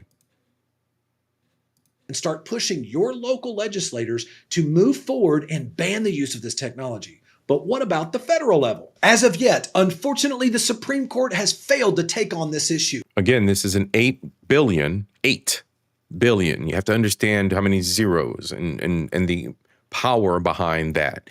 If they go to the stock market with this company, they immediately rocket. So that increases their footprint of power. Money is power. So we have to put our complaints in place first. We have to, as fast as we can, bring awareness to this topic. And I know I mentioned this earlier, but my biggest criticism about the Supreme Court is they're always about a decade or 2 decades behind on increases in technology and how they are able to violate our privacy rights. So if we can't rely on the United States Supreme Court, one interesting potential solution could be the Fourth Amendment is Not for Sale Act. This bill is extremely helpful and very important to pass because it would actually stop police officers from buying all of our data from data brokers and then turning around and feeding it into their own systems and using it to track. Here's the hard part behind that. Patriot Act. I hadn't seen anybody mention that in the chat. Patriot Act. When we signed the Patriot Act, that was the first phase to us as Americans signing over our rights. So these companies could very well leverage that against us. You understand where I'm going with this? Go look up the Patriot Act if you're not familiar with it. It's a key piece of us allowing the government to monitor us for terrorism that we caused. But that's another subject for another day. Anyway. Each and every one of us. Now, here's the good news. It passed the House. It came as H.R. 4639. It was passed, but then when it was brought up to the Senate, like many other good bills, once it makes it to the Senate, it got stuck in committee. So it was never voted on. Actually, it was never debated on and never voted on. But and that's just because they're fucking around wasting time to see if the company's going to go public so they can start making some investments on the back end. We know all these fucking government officials are fucking with the stock market and coins. if we make it a priority as part of what we all care about, as citizens, as Americans, this bill should be something that passes so that we can stop police, law enforcement, and a lot of what we're seeing going on right now, these agencies, from violating our privacy. Right. And finally, if you find yourself in the horrible situation like Brittany Gillum, where they have now put you in a traffic stop and accused you of doing something you know you didn't do, it's important to know your rights and exercise those rights during that traffic stop. If cops come up to you after a so-called license plate hit, and they come at you very aggressively with guns drawn, and they want you to keep your hands up, and they want to treat you like you're an actual criminal, remember the basics here. Number 1, stay calm. Number 2, keep your hands visible, no sudden movements. Number 3, it is okay to ask, officer, why am I being stopped? What have I done wrong? They should at this point tell you that their license plate reader or data flagged your vehicle as a potential stolen vehicle, or that you may have a warrant out for your arrest. All right. And as your boy C.I.P. told you multiple times during this stream, if you are recording the interaction and you are obeying the law and you are doing everything you are supposed to be doing, you got it right there in 4K. As far as your location tracking, that is up to you if you want to turn that on. Your boy C.I.P. is torn personally. But if anyone ever tries to challenge me, I'm going to have as much evidence as I possibly can in my defense. All right? Minimizing as much risk for myself as possible. Get those dash cams, you guys. Get those dash cams, audio, video, okay? They can be 1080p. You don't have to get the 4K, most expensive one. Get a dash cam, all right? Camera for the front, 2 cameras. All right. Home stretch. I got a few things to cover before we go. And then we're going to close out. All right, everybody, let's go. If you know that to be the case, you can say, officer, this is clearly a mistake. I'm going to ask you right now to double check that data in order to show I have done absolutely nothing wrong. And by the way, if all of this is being recorded while this is taking place, under the Barnes versus Felix ruling that we just analyzed recently, you'll also learn that if the officer acted unreasonable during this period of time, his qualified immunity can be thrown out the window. And now these traffic stop violations where they're relying upon these license plate readers can be used as a basis for you to bring a Section 1983 civil rights lawsuit against the cops. But what if the cops continue to persist and violate your rights? Well, that brings us to our third point. Do not consent to the search of your vehicle. Number 4, do not resist. And number 5, take note of everything that took place. Make sure and record everything if you can. And then finally, contact a lawyer. What have I been telling you? All right. Again, I hadn't gotten all the way through this, but your boy C.I.P. knows. Because if they violated your rights like they did, Brittany get your Gillum, lawyer. You may have a strong... And if you're a parent, all right, we're almost at the end of the show, and I hate to drop this gem at the end of the show, but if you're a parent, ensure that your legal aid covers your entire family. If your son or daughter leaves your home, that they are legally protected. Every young man, especially if you are a black man and an upright standing citizen, should have legal representation. You should. Right? Do the right thing.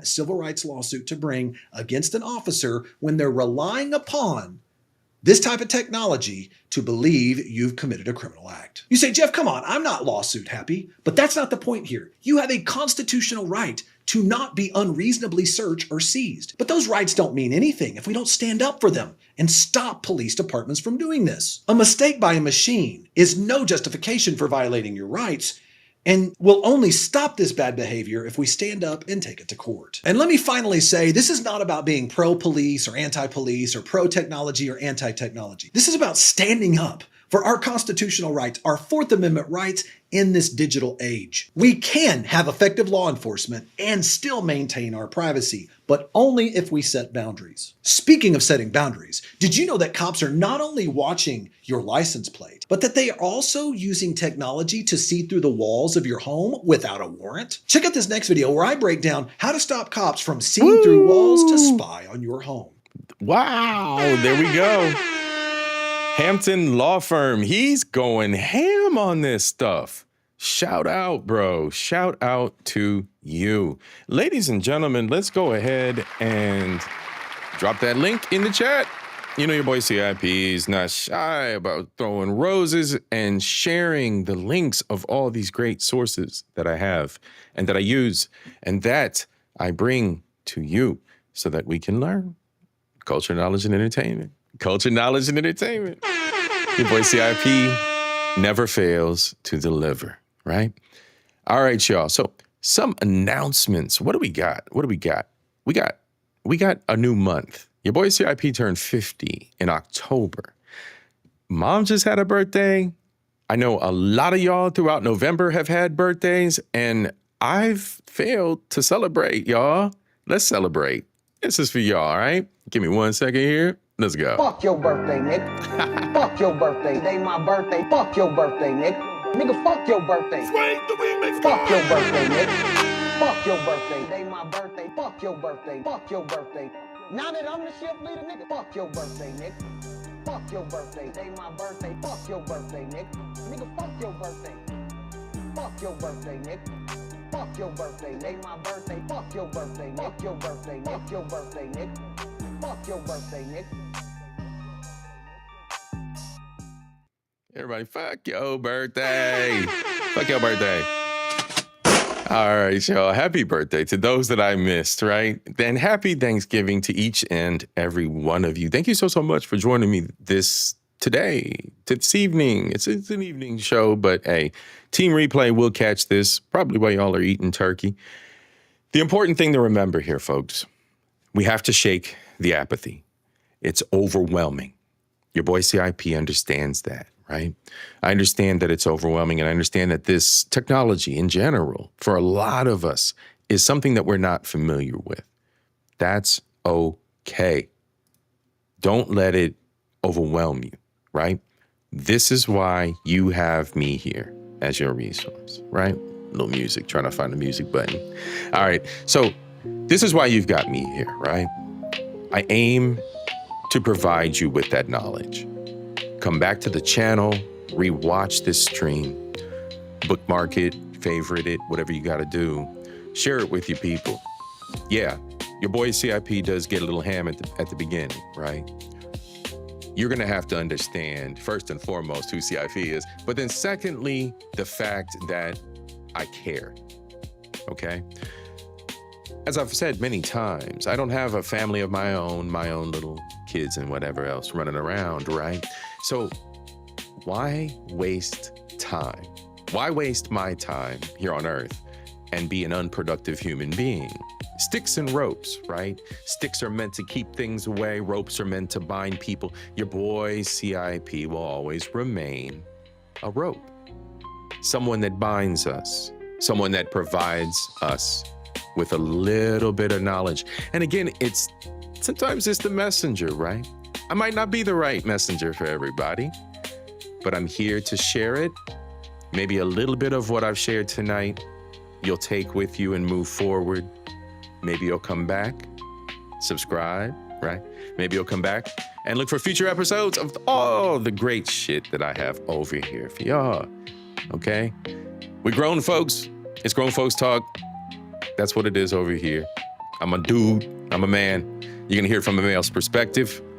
I'm 50 and proud of it, right? So with that in mind, I always got to share something with y'all before I close out. Michael Love. Bro, right at the end, bro. How you doing?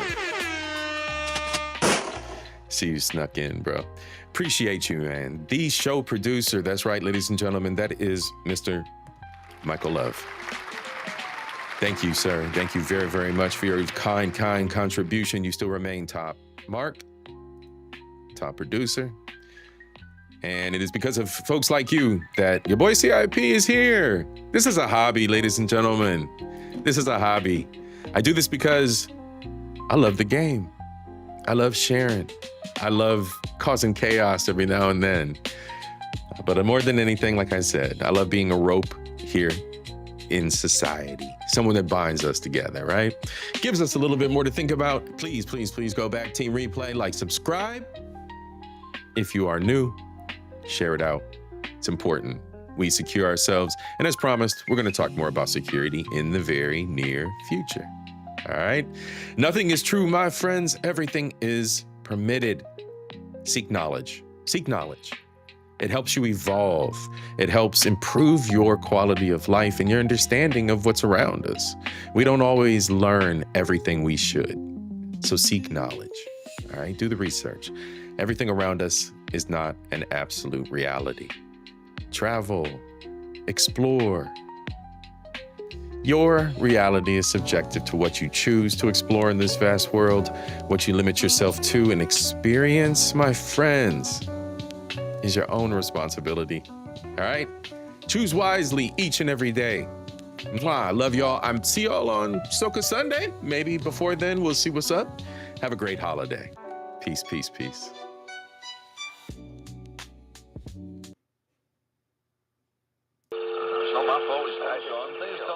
Nancy feels that a newspaper, any newspaper, has the obligation to deliberately deal with those things which demand public attention. Ladies and gentlemen, thank you. Thank you so much for a wonderful evening. Wonderful day if you are Team Replay. Enjoy some food. Peace. It goes off scale high for a few seconds, falls back down to about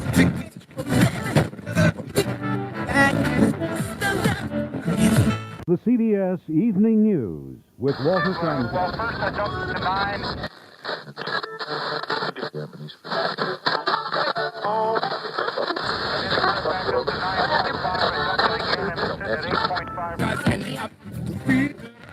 It was a provoking challenge, and nowhere did the challenge provoke more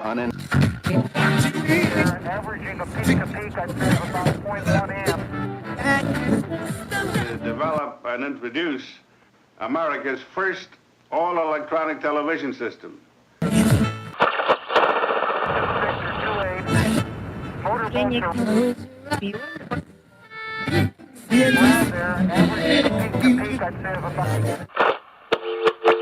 But Mr. Bishop, this sort of thing is going on all the time. And if something isn't done about it now, someone's going to... I'm in the airlock now.